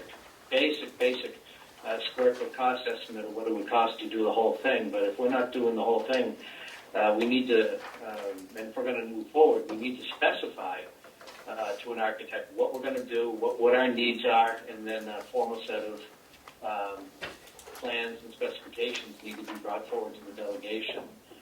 Right now, everything that we have is conceptual only, and it was done gratis, and I don't think we can ask them to do anything for free anymore. Understood. Representative Cordelli, did you have a follow-up, or did you mean to lower your hand? I had a follow-up, and I was trying to lower my hand also, but I do have a follow-up. Alt-Y is the command to lower your hand, but you may have a follow-up. Thank you. If there was a conceptual drawing done for this, and I'm not sure what exactly the commissioners are looking to do based on that conceptual drawing. I'm not sure what the $25,000 is going to get them. Is this $25,000 for additional drawings and design work, and then something for the 2022 budget in terms of actually doing something? I'm not sure what their plans are. Would the commissioners like to answer that, or would you like me to refer to Mr. Murray? I can answer, and I have no problem with Bob answering also. I think that would be our vision, to see what we can do, and we're not asking for anything until next year, if it's possible. If we can do what we want over there. We may not be able to, it may not be practical, but we need to know. Representative McAleer. Just a question. How many people are we talking about in this proposed office space? How many people would be housed there? We have 4, 5, 6, 7, 10. 10, 12, and plus Mr. Murray and his department. We also, down the road, if we are able to set up a purchasing department, we would like to have that over there. So we're talking. We understand that that's rather conceptual, but I think you've given us the general idea. I thank the commission for her answer. Thank you. Yep, Representative Woodcock. Thank you. Just a question, Commissioner, is that 25,000 that you're looking at, has there already been an RFP, or how did that 25 number come?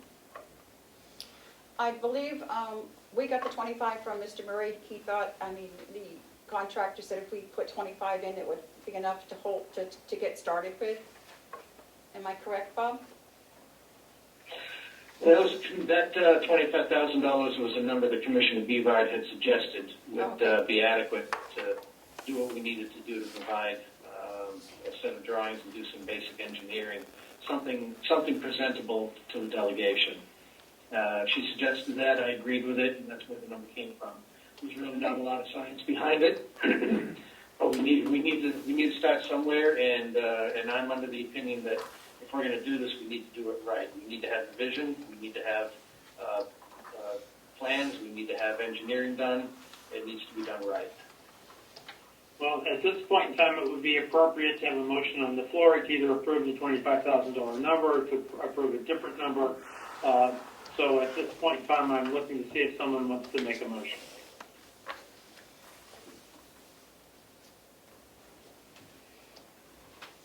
Don't all jump at once. I would make a motion to make a smaller number, say 15,000. This seems to be pulled out of the air. Okay. Representative McAleer moves $15,000 for line 098. Is there a second to the motion? I'll second it. Thank you, Representative Upper. We now have a motion on the floor, so we have something concrete to discuss. $15,000 to come up with a plan for utilizing the annex.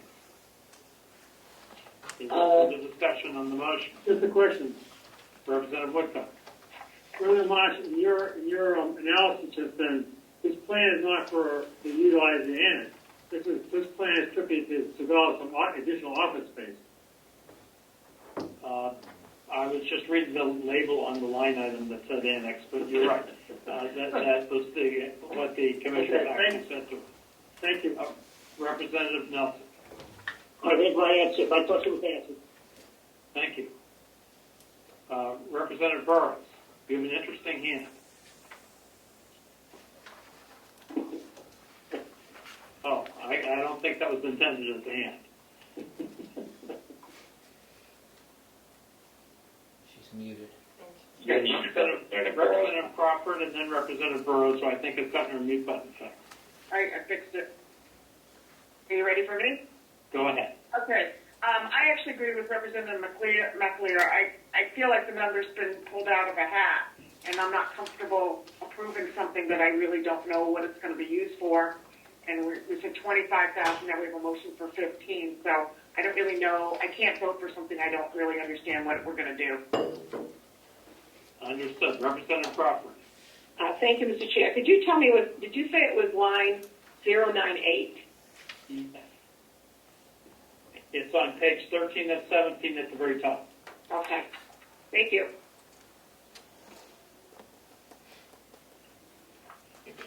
Any further discussion on the motion on the floor? Yes, I'll just say that I have no problem with looking at administrative space in the annex, as long as we're only talking about the 7 people.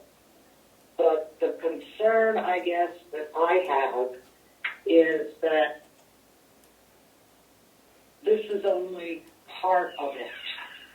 The second part would be rearranging and fixing the things in the current administrative building.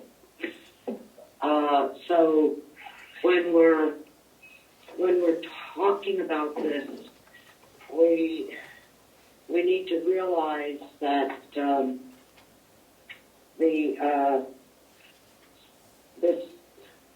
this is only the beginning, because we would still have to figure out what needed to happen in the administrative building. Thank you, Representative Umberger. I share your concern that this is a mushroom project, and yet I recognize the need to have space. Representative Cordelli. Thank you. I'm troubled by the statement that the county is going to not just need this office space for existing staff, but keep growing. Department after department is going to keep growing. That's where my problem is, and so I will be voting no for this. We understand. I do believe the population of the county is growing. That doesn't mean that the county operations have to keep growing, especially when we're looking at various automation projects, which should save money and staff if they're done properly. That is quite true. I will grant you that. Representative Woodcock. Thank you, Mr. Chair. I'd like to ask Mr. Murray a question, if I may. You may. Bob, if the project was just, whatever the RFP is, to look at moving the administration building over to the other part of the annex, and then, as Karen indicated, we forgot about refixing the where we are now, would there have, 2 questions, would there have to be drawings and things to the current building you're in to retrofit that? And B, what do you ballpark the total cost of the project might be? I can't. First, I'll answer the last one first. There's no way that I can ballpark the cost. No, that's out of my purview. Okay. And as far as drawings in the administration building, that would certainly come up for discussion. Anything is on the table. Let's hypothetically, let's say that the administrative office is moved to the annex. Then what do we do with the administration building?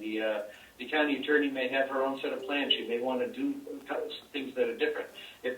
structural changes, walls that need to be done, sure, we're going to draw those up, and we're going to engineer electrical and IT work and all that.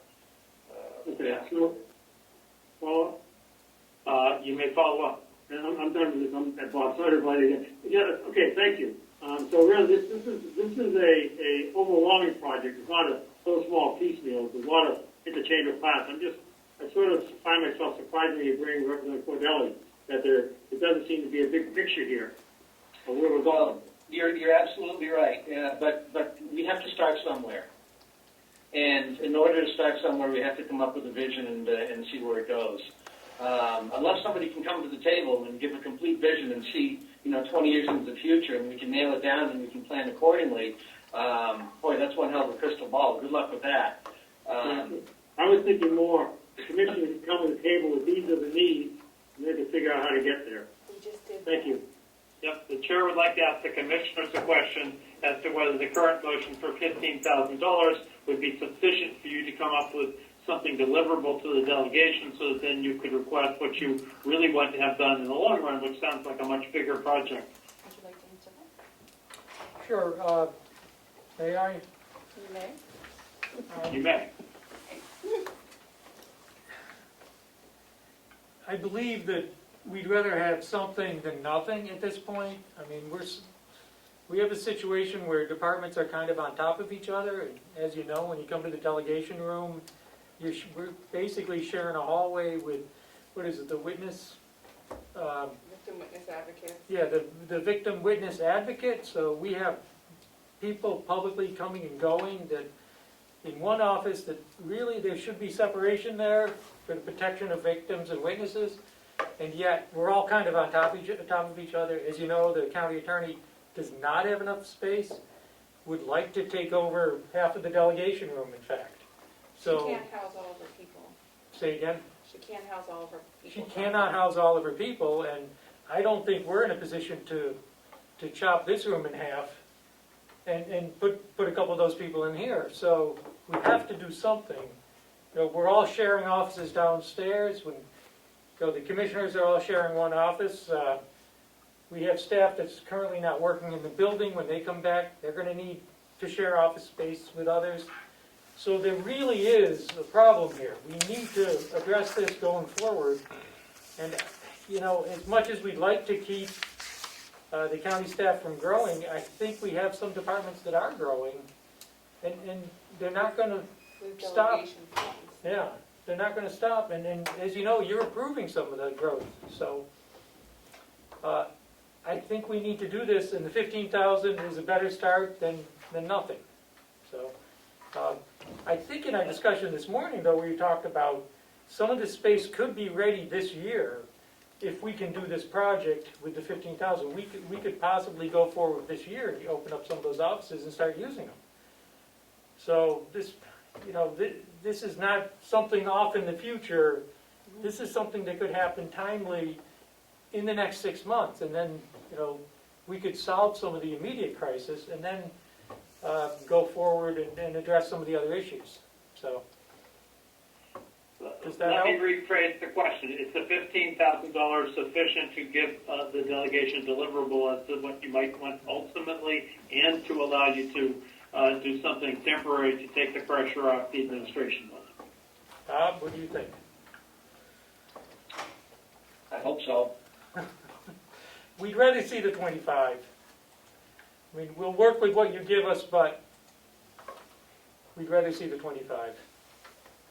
Certainly don't need to spend what we need, but I'd rather have it, not need it, than need it, not have it. Yeah. I know you don't like to. I know you don't like to hear those words, but if we want I recognize that. Representative Cordelli, is your hand still up, or should I ask one of the other representatives next? I'm sorry, I did not lower my hand. That's fine. Representative Nelson, I think you were first, and then Representative Burns. Well, I look back in history, we're going to have a culinary school over in that building. Then I've heard we're going to bring back the extension service, tried. Then there was some group in Wolfboro that was supposed to come back.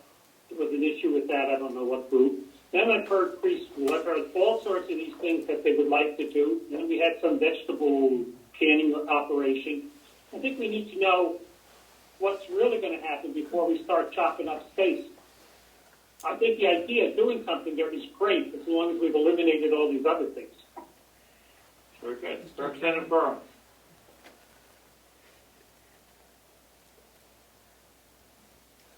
Yes, I mean, clearly, we need more office space. I don't think that's the issue.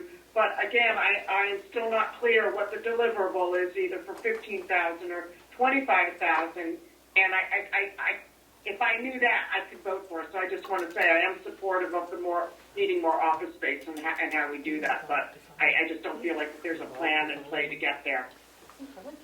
Thank you, Representative Burrows. Representative Cornell. Thank you.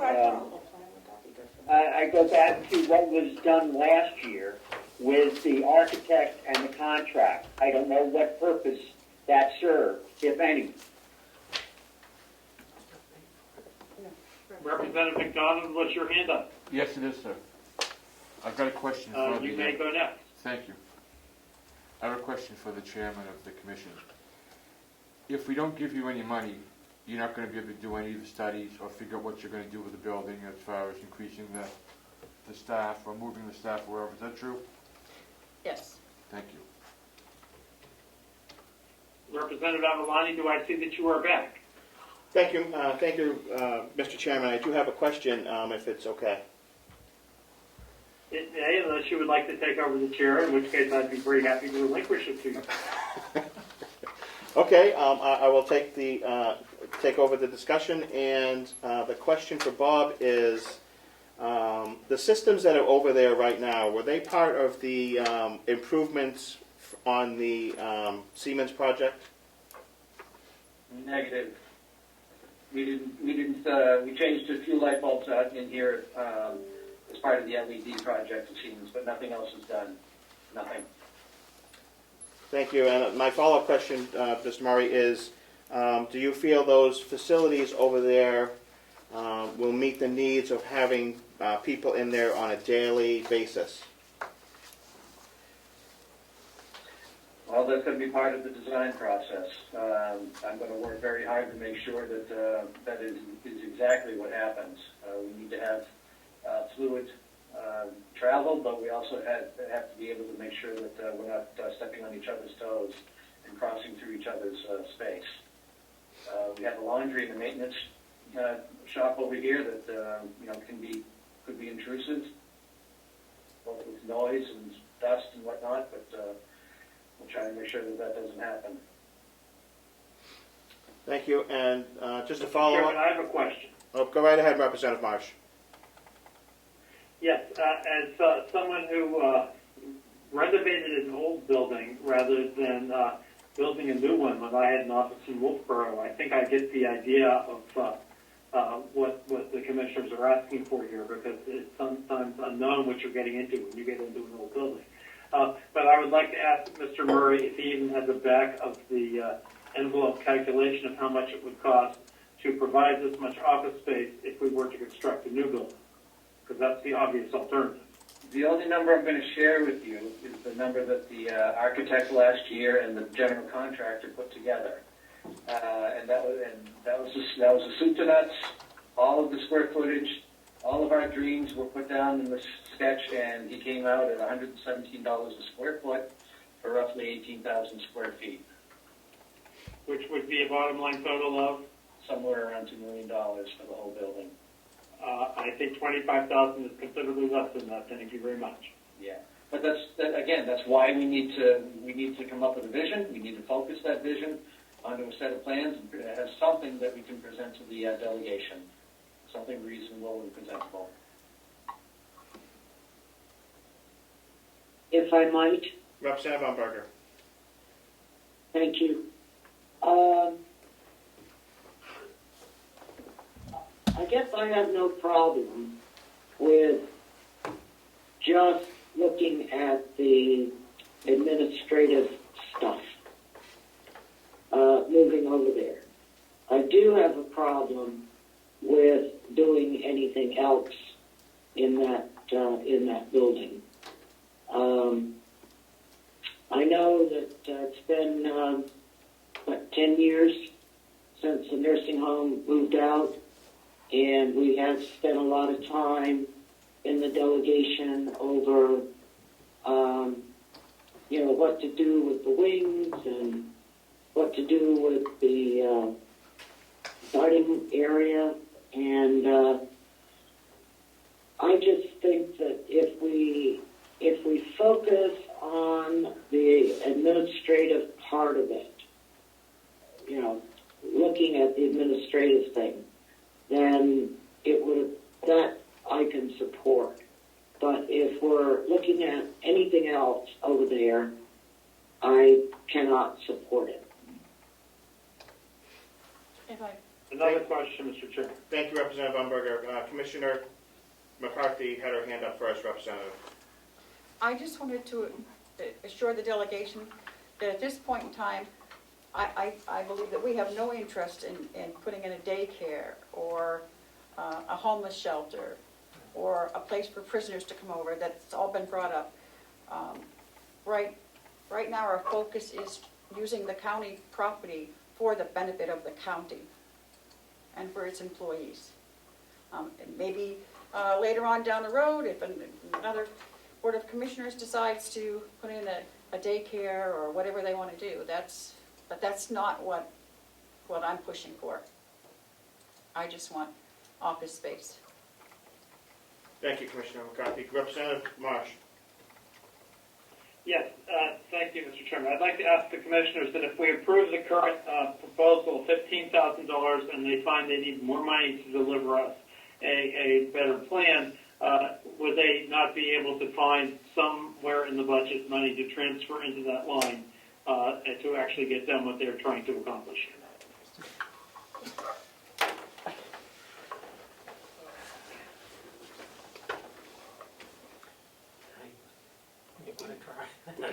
Who wants, anybody want that one? We're talking about Commissioner Flash. $10,000. Yeah, thank you. We're talking about $10,000 difference here. We're not looking to spend all of the money, but we'd like to have it in the budget if it's needed.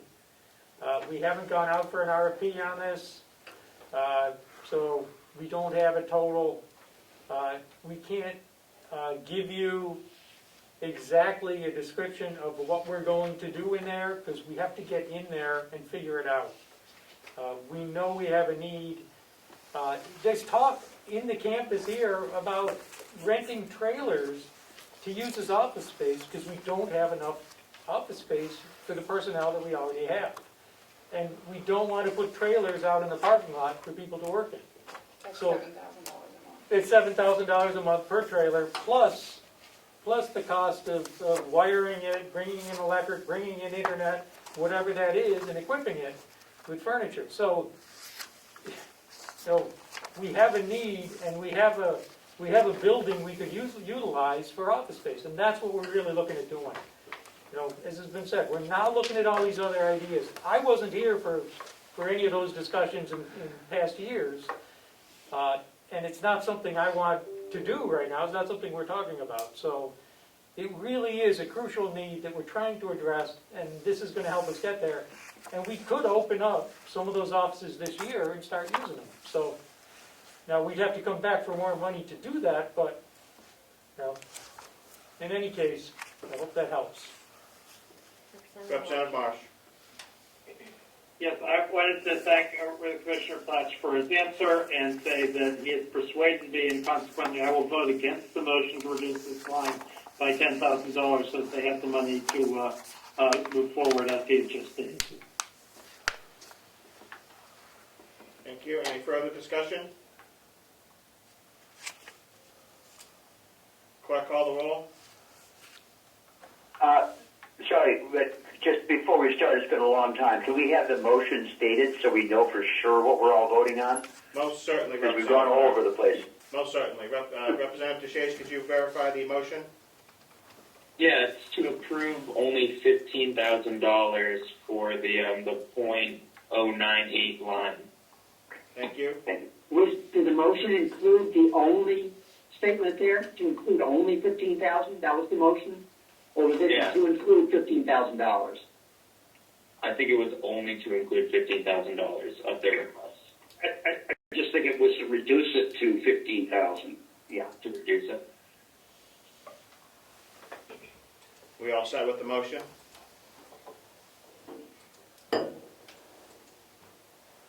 Clerk call the roll. Representative Marsh. No. Representative DeShays votes no. Representative Cordelli. Yes. Representative Crawford. No. Representative Nelson. Yes. Representative Kinnick. No. Representative Burrows. No. Representative McDonald. No. Representative Woodcock. No. Representative Umberger. Yes. Representative McAleer. Yes. Representative Smith. You left. Oh, yep, you did. That's right. Chairman Avalani. No.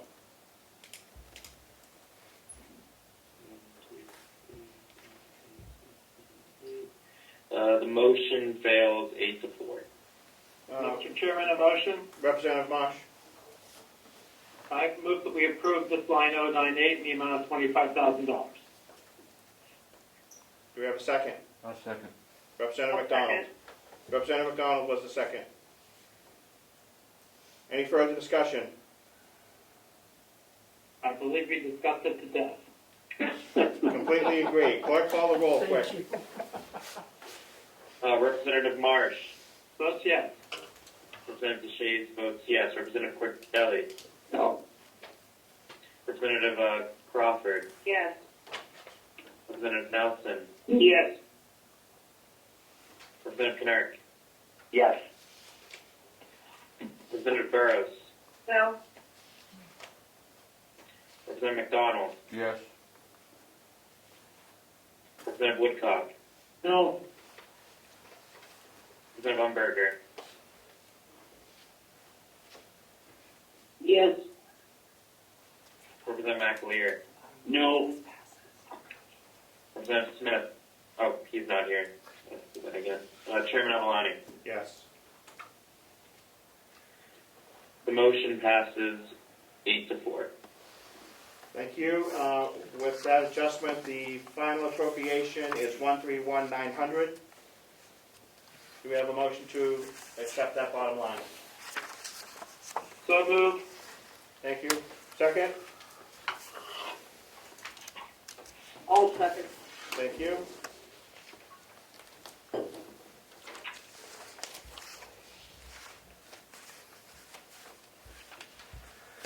Any discussion? Could you read that bottom line number again for the motion? 131,900. Thank you. Okay. I added it and I got the same figure. Fantastic. Thank you. Clerk call the roll. Representative Marsh. Yes. Representative DeShays votes yes. Representative Cordelli. No. Representative Crawford. Yes.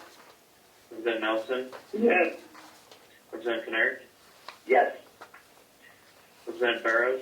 Yes. Representative McDonald. Yes. Representative Woodcock. Yes. Representative Umberger. Yes. Representative McAleer. Yes. Representative Smith. He's not here. Chairman Avalani. Yes. The motion passes 12-0. Okay. Thank you. Excuse me, I don't, could you read, the count was 12-0? I believe Representative Cordelli voted no. Oh, yeah, that's my bad. That's right, Representative Cordelli. No, that's my apologies. 11-1, the motion passes. Thank you for the clarification. Another housekeeping item, Mr. Chair, just a question. Sure, go right ahead, Representative Woodcock. Well, thank you. So the intent of the $25,000 is to provide plans and projections and a vision. It's not to provide any money for construction. Is that correct? Correct. I believe the commissioners made it clear that they had the intention of moving some people over there, at least on a temporary basis, to relieve congestion in the administration building, and that figure would be sufficient. so they would not have to hire trailers to put out in the parking lot. Commissioner McCarthy. Hold on. Commissioner McCarthy, Yes? did you want to clarify that question? Would you repeat the question? Would you repeat the question, Representative Woodcock? Sure. The question was that the money, I want to be clear, that this money that is going into the annex review is to provide a vision and outline where things might go as you move administration people over. It's not the funds to be spent for construction. That would be my vision. I mean, it was highly unlikely that with that amount of money, we could start any type of construction. I mean, it would be nice, but Plan. Okay. Thank you. Thank you, Mr. Chair. also, if I may, You certainly. the Commissioner Platch has not been in the annex, so we're trying to set up a time where he can go over and view. It is complicated because of COVID, and they are considered part of the nursing home. So when we get a time, if any of the delegation would like to take that tour, they're more than welcome to join us. For anyone who hasn't been in there, so.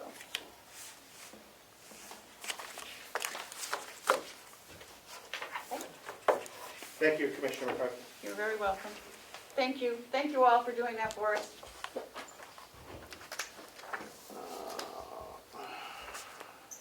Do we have a motion to reconsider the convention budget again, please? So moved. Thank you, Representative I'll second. Cordelli. And a second, Representative DeShays. Any questions? Clerk, call the roll to reconsider the convention budget for a second time.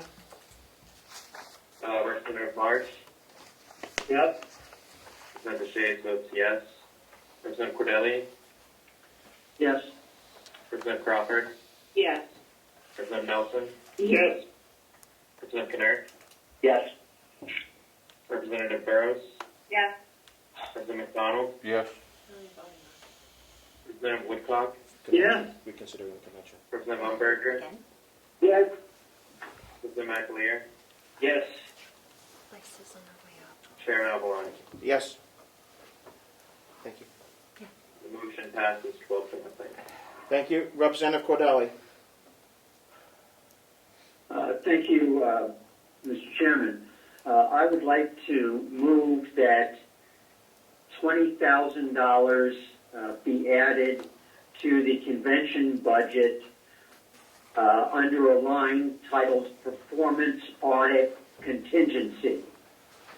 In 2018, we had that line item with the number 100.9370.100. It probably still exists with $0. And I'd like to speak to my motion. Thank you. We have a motion. Do we have a second? I'll second. Thank you, Representative Umberger. Go right ahead, Representative Cordelli. Thank you. We did performance audits of the business/finance office in 2014 and 2018. During that period, we have said that we would start looking at doing departmental performance audits as well. And I think based on discussions we had within the jail subcommittee, it was felt that this would be a perfect time to do a performance audit at the jail. We have a new superintendent who is just starting out, and we felt it was an appropriate time to do this audit while looking at the utilization of space in terms of the prisoner population that we have as opposed to the design of the jail.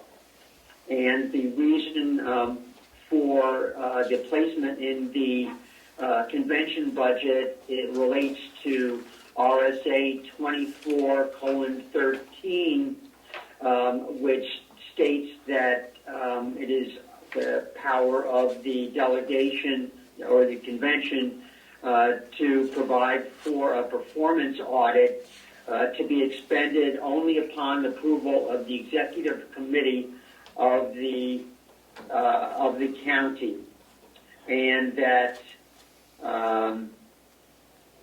it's in there also that it should be in a contingency line within the convention. Thank you, Representative Cordelli. Thank you. Any questions? Representative DeShays. What was the total dollar amount of that again? You said 20,000, Representative Cordelli? Correct. Okay, thank you. Representative McDonald. I would like to ask Representative Cordelli how he came up with that $20,000 number. Is that just picked out of the air or some documentation or whatever? I can probably answer that for you. Okay, thank you. The last two performance audits came in at 25 and 26,000. Being that it's a smaller department, it's not going to handle as many numbers as the finance department and processes and stuff like that.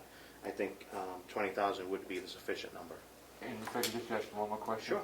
Is that just for the House jail? of Correction? Yes, Okay, just thank for the you. jail.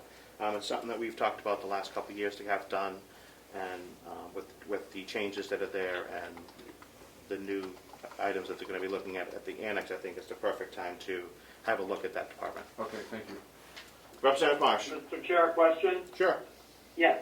Am I correct that this will require another vote before the money is actually expended? And if it's not expended, it would revert to the general fund at the end of the fiscal year? That is correct. If there is no performance audit done, it will go back into the general fund. Thank you. I think with that, I would be able to vote yes. There will only be a vote of the executive committee. There wouldn't be a vote of the delegation. I think I get the vote there, so I'll still vote yes. Thank you. Any further questions? So I'm confused exactly. So are we voting on referring this to the executive committee as a delegation? Is that a question of the chair or a question of process? Question of the chair, because I understand in the motion it was to create a line entitled Performance Audit Contingency, a contingency line, and appropriate $20,000 into it for the 9370 budget section. But Correct. Okay. It's to create a contingency fund that only the convention can expend for certain items. One of them being a performance audit, and I think the other item would be a financial audit or forensic financial audit at the discretion of the convention. Seeing as the delegation would approve the contingency, the executive committee would approve the expenditure for the performance audit when it's completed. Is that correct, Representative Cordelli? That's the way we've worked it in the past, yes. Thank you. Any further discussion? Clerk, call the roll. Representative Marsh. Yes. Representative DeShays votes yes. Representative Cordelli. Yes. Representative Crawford. Yes. Representative Nelson. Yes. Representative Kennard. Yes. Representative Burrows. Yes. Representative McDonald. Yes. Representative Woodcock. Yes. Representative Umberger. Yes. Representative McAleer. Yes. Chairman Avalani. Yes. The motion passes unanimously, 12-0. Thank you. The new bottom I line. will move the, Go right ahead, Representative I'll Umberger. move the new bottom line to $30,306.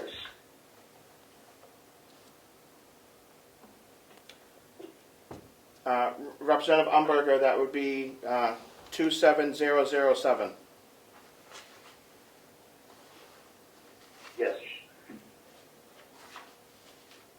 Okay, I'm obviously confused. The right-hand column on page 12, we reduced our budget to $7,007.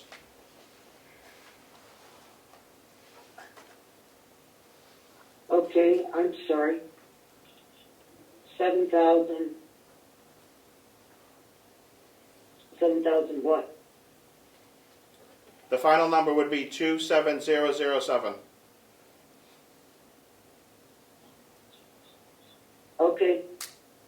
then that's the dollars. That's the motion. Thank you, Representative Umberger. Do we have a second? Second. Did you catch who that was? Cordelli was first. Representative Cordelli was a second. Any further discussion on that change? Seeing none, clerk call the roll. Representative March. Yes. Representative Marsh. Yes. Representative Deshaies votes yes. Representative Cordelli. Yes. Representative Crawford. Yes. Representative Nelson. Yes. Representative Knert. Yes. Representative Burrows. Yes. Representative McDonald. Yes. Representative Woodcock. Yes. Representative Umberger. Yes. Representative McAleer. Yes. Chairman Avalani. Yes. Motion passes 12-0. Thank you. Need a motion to reconsider the Register of Deeds budget. So moved. Thank you. Do we have a second? Second. Thank you. Any discussion on the reconsideration? Clerk call the roll. Representative Marsh. Yes. Representative Deshaies votes yes. Representative Cordelli. Yes. Representative Crawford. Yes. Representative Nelson. Yes. Representative Knert. Yes.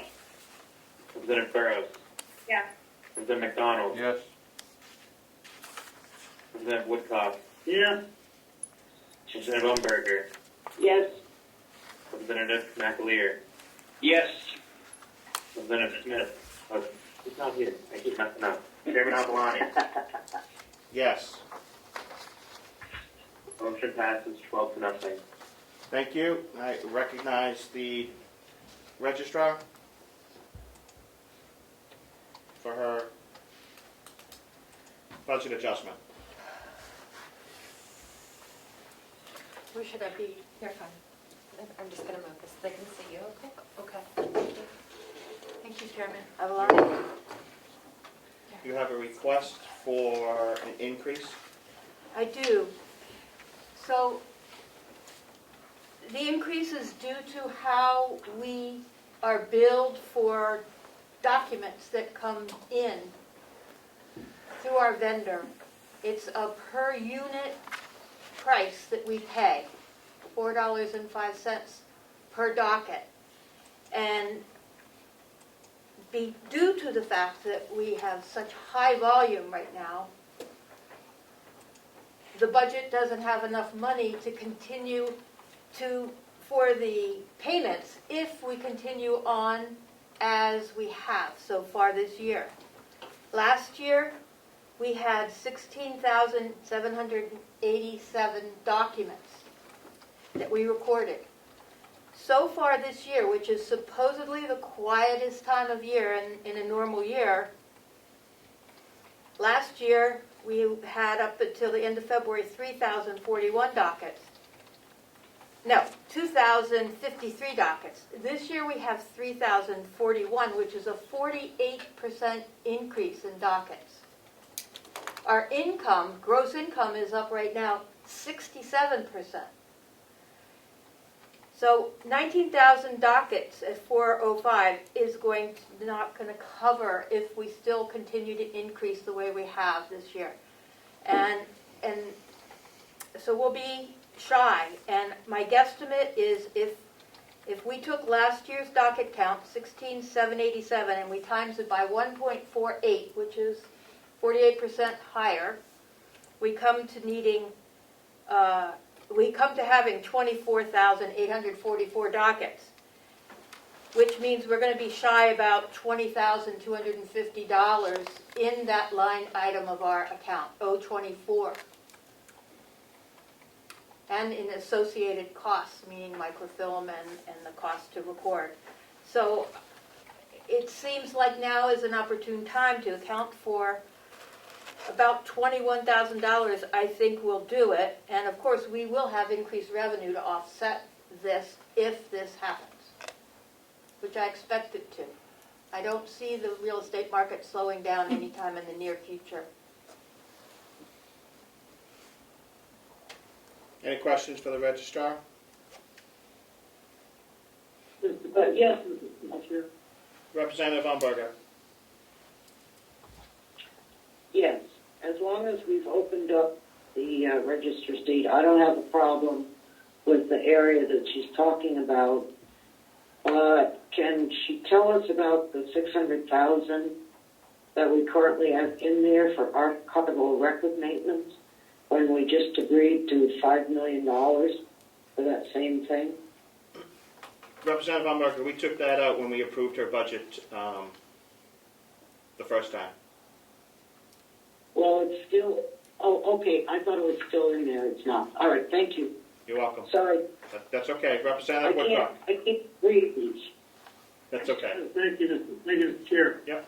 Just a question, we're looking at the old 24 account, right? Yes. And the actual, on page 6, right? The actual last year was 94.5-ish, and now you're up $15,000 already to 11.55. So, Ms. Scott, you're looking for the difference between the 15,000 you're up and the 20. You're looking to add 20 more thousand on top of that. 21,000 on top of that, yes. And the reason that it's so different from last year is that the vendor had a fixed number of dockets that we would get billed every year. And so we built up a pile of credits over time. And those credits, I got rid of them because I felt like it was smarter to pay per docket as we use them.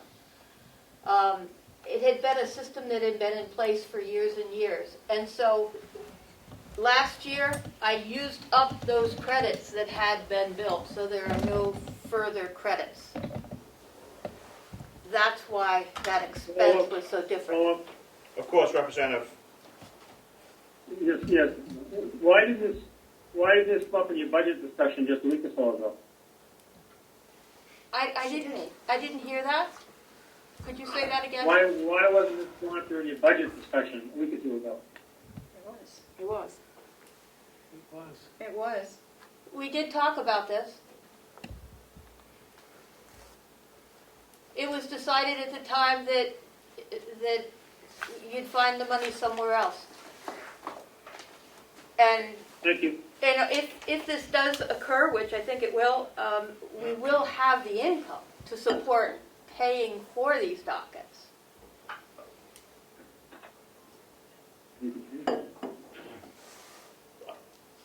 Representative McDonald, I apologize. Thank you, Mr. Chairman. I'd do a motion to increase line .024 to $132,555. Thank you. Do we have a second for that Representative McDonald's motion? I'll second, but isn't that more than $20,000 of that $21,000? I added. I think she asked for 21. Did she? Yes. Okay. I'll second then.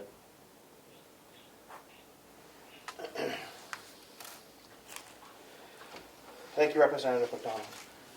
Any further discussion or questions for the registrar on the increase? Seeing no discussion, clerk call the roll. Yep. Representative Marsh. Yes. Representative Shays votes yes. Representative Cordelli. No. Representative Crawford. Yeah. Representative Nelson. Yes. Representative Knurr. Yes. Representative Burrows. Yes. Representative McDonald. Yes. Representative Woodcock. Yes. Representative Umberger. Yes. Representative McAleer. Yes. Chairman Apolloni. Yes. The motion passes 11-1. Thank you. Representative McDonald? Thank you, Mr. Chairman. I make a motion to have the registry total be $480,806. I think that's right. No. No, I'm sorry. 456. 477 something. 477, 806. Thank you. Thank you, Mr. Chairman. Motion on the floor is 477-806. Do we have a second? Second. Thank you. Any further discussion? Clerk, call the roll. Representative Marsh. Yes. Representative Shays votes yes. Representative Cordelli. No. Representative Crawford. Yes. Representative Nelson. Yes. Representative Kinnaird. Yes. Representative Burrows. Yes. Representative McDonald. Yes. Representative Woodcock. Yes. Representative Umberger. Yes. Representative McAleer.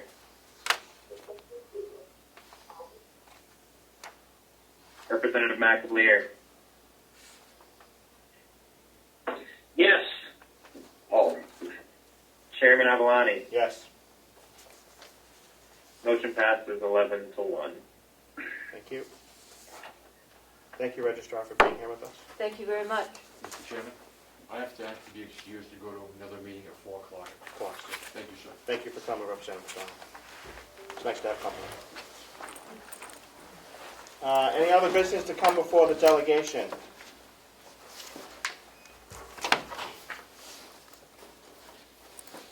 Seeing none, any public input? No. Representative Pinard?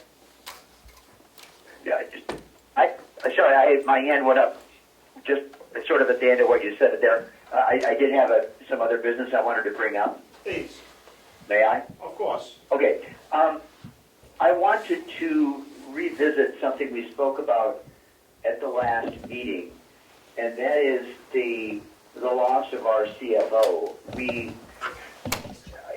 We were told it's a personnel issue, we can't discuss it, but it really impacts the work that we do as a delegation.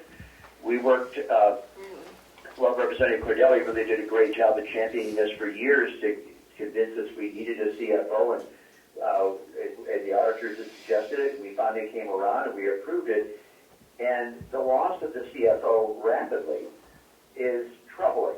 And we've seen losses of a number of people over the last year or so.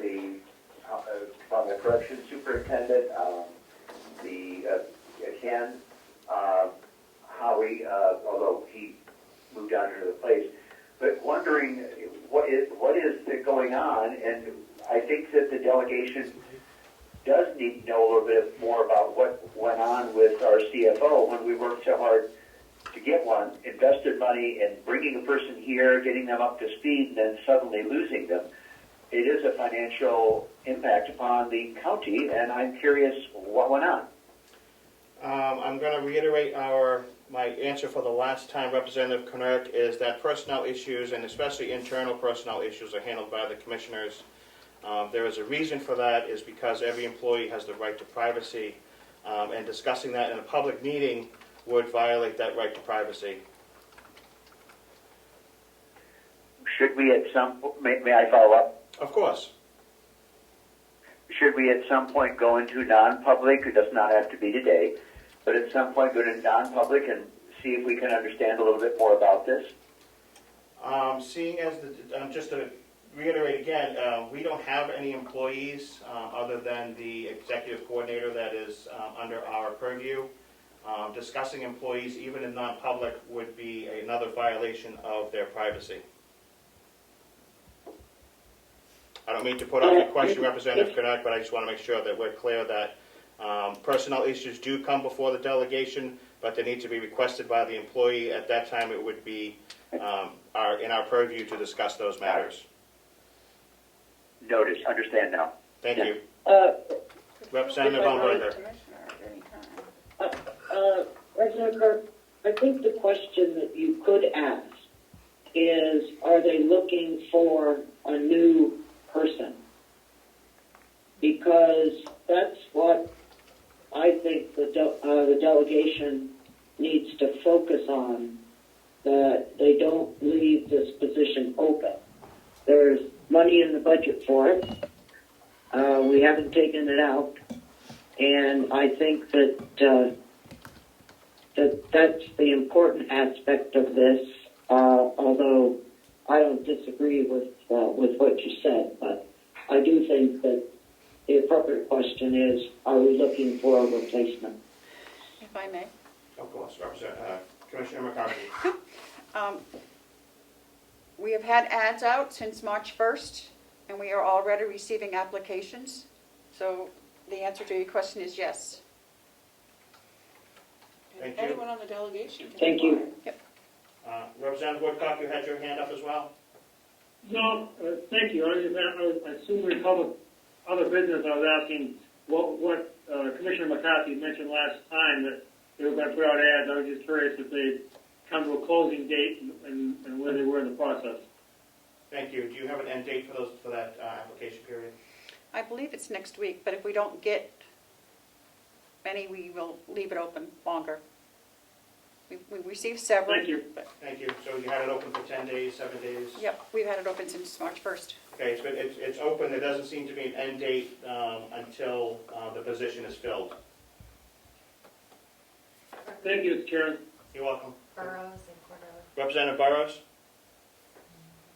Yes, thank you for taking the question, which is there any oversight of the commissioners by any department in the state relative to hiring and firing? That would be up to the voters, Representative Burrows. Follow up? Sure. How does that work? How does the oversight work if it's up to the voters? They would vote them out when they come up for re-election. No, but I'm asking about the state. No. There are certain employment laws, but county employees fall under a section under the commissioners and the county delegation. You might want to look those up. Okay. Thank you. And Representative Cordelli. Thank you, Mr. Chairman. I put two questions into the chat. I just wondered if could be followed up on at some point. One was the fiber network extended into the annex, if they are planning on using that space possibly. And two, could we get copies of the documents and sketches prepared by the architect and contractor last year? Thank you. Commissioner McCarthy. I will try to get those to you, Representative Cordelli. I'm not sure if we still have them. Bob might. It was just a sketch of the layout of the annex as it is now. There's really not too much a lot done by the architect, other than because he was really looking at it as a homeless shelter or a daycare. That's what he was kind of, more interested in, which we are not. So, but I will get them to you. Thank you. And the question on the annex for the fiber? I believe it is. It has been. Bob said we're going to have more. John says if we move John over there, they are going to have to do some more stuff for IT. But thank you. Is that sufficient, Representative Cordelli? Thank you. Does that answer your question, or do you need more? Yeah, no, that's fine. Thank you. Thank you. Any other business? Any public input? I don't have anything in the chat. Thank you. We have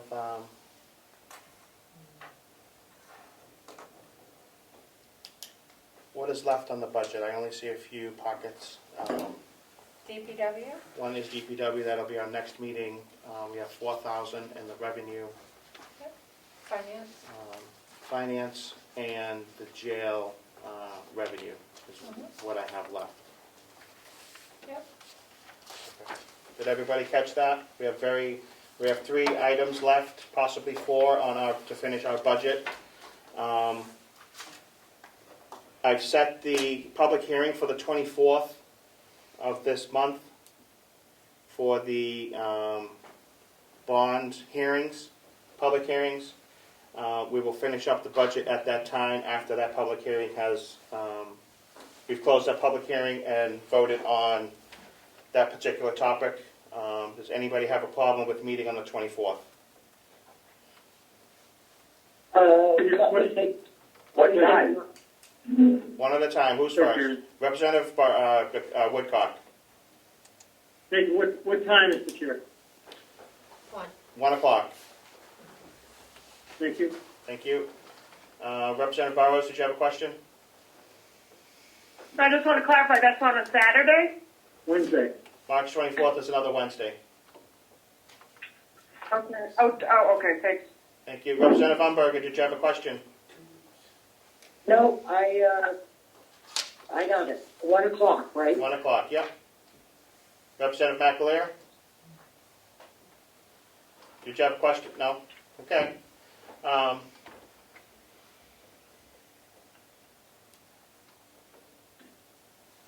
Should we adjourn, seeing as we have another posted public meeting, or do you want to? No, you can, well, it's up to you. Do you want to recess till next week? Are you meeting not till the 24th? What is your pleasure? The next one is the 24th for the hearings. For the rest of the budget as For well? the rest of the budget as well. Okay. So, So, because that's posted now separately, I would adjourn today. And then Okay. open your executive committee for 2 transfers today, but. yep, we will adjourn the delegation meeting. No, we won't. We'll Okay. recess the delegation meeting. Fine. And I do have a question. I haven't noticed in the calendar that we're posting our meetings, and we need to make sure that occurs. When you adjourn and have a new meeting, then. When we adjourn and have a new meeting, we will have it posted, but we've been recessing out and being able to be flexible with our scheduling. We haven't had to maintain that posting.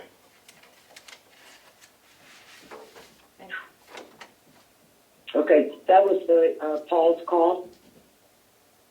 That was my call.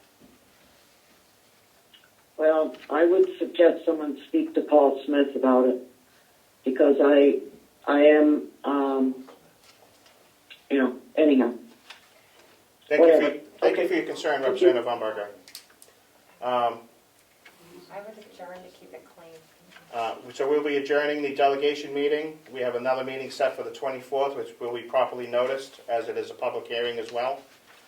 Do we have a motion to adjourn? No. Thank you. No. We're supposed to be recessing, correct? Not adjourning? Okay, one more time. The chairman's calling for an adjournment. Do we have a second? Thank you. All in favor? Clerk, call the roll. Representative Marsh? Yes. Representative Shades votes yes. Representative Cordelli? Yes, but I don't think a vote is required for an adjournment. I don't believe so either. But Right. it can be done. There was 2 questions, We just so all press I'm asking leave for a vote. Representative Crawford? Yes. Representative Nelson? Yes. Representative Knirk? Yes. Representative Burrows? Yes. Representative McDonald? He's left. Oh yeah, he's asked to refuse. Representative Woodcock? Yes. Representative Umberger? You want 5 minutes? Yes. Representative McAleer? Okay. Yes. Chairman Aflani?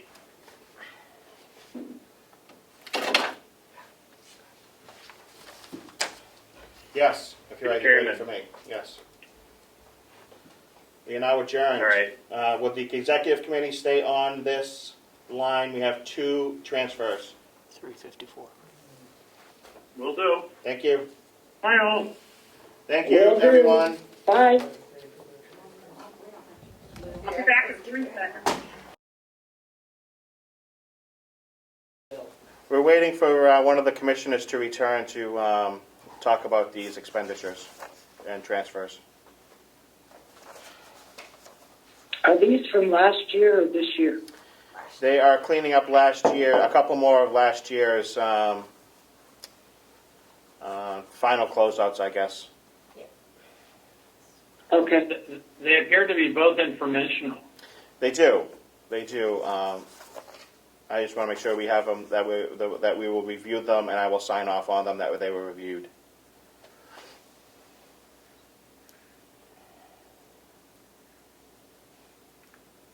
That's good.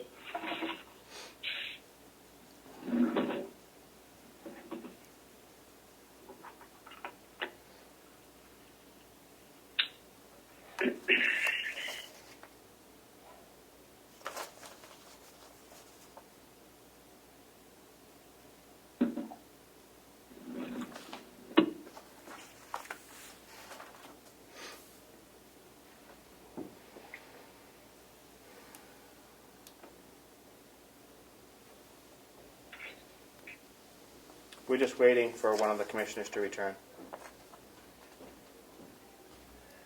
Understood. Thank you. You know, I see you got a haircut. Yeah, I got tired of dealing with it, to be honest with you. Yeah, I didn't get a chance to mention it, but I saw Representative Nelson also got a haircut. Yep. I think He looked good at the election yesterday. I was going to get out of here. Thank you, Commissioner, for joining us. We just want to go over your request, that's all. Okay. Request 49 is for, from the county attorney, for $149 just to clean up transports. Right. Do we have a motion to accept? I believe it's informational. Put it in the vote, probably. Okay. So we reviewed 49, and I will sign it, that we reviewed it. The question I have is, there's no signatures on the left-hand side of this paper, requested from the department head or from finance. Yep. Will that be taken care of going forward? Yes. Thank you. I was being very plain today Beautiful. in our meeting. Yep. And number 50 is for $50 for 410137. Budget amount was 50, available was 50. Moving into travel, also from the treasurer for the deputy treasurer travel. Correct. Thank you. And informational, and I will sign off on it. Did Joe sign that? Joe did sign it. Okay, because I told him he had to sign that today. Yep. Any questions on 50? For 50? Nope. I just have one thing to say about 49. They have one document that's the same exact, it's identical. One signed on the left side and then one signed by the commissioners. So, for what it's worth, at least in these documents that were sent to us by Melissa just now. Yep. The page that we sign is, I'm guessing, is a correction from that initial piece. Okay, I see that now. Yep, up top, on the right. Mm-hmm. All right. Anything else to come before the executive committee? Motion to adjourn? So move. Second. Thank you. We are now adjourned at 4:05. Thank you, everyone, for staying for these. Not a problem.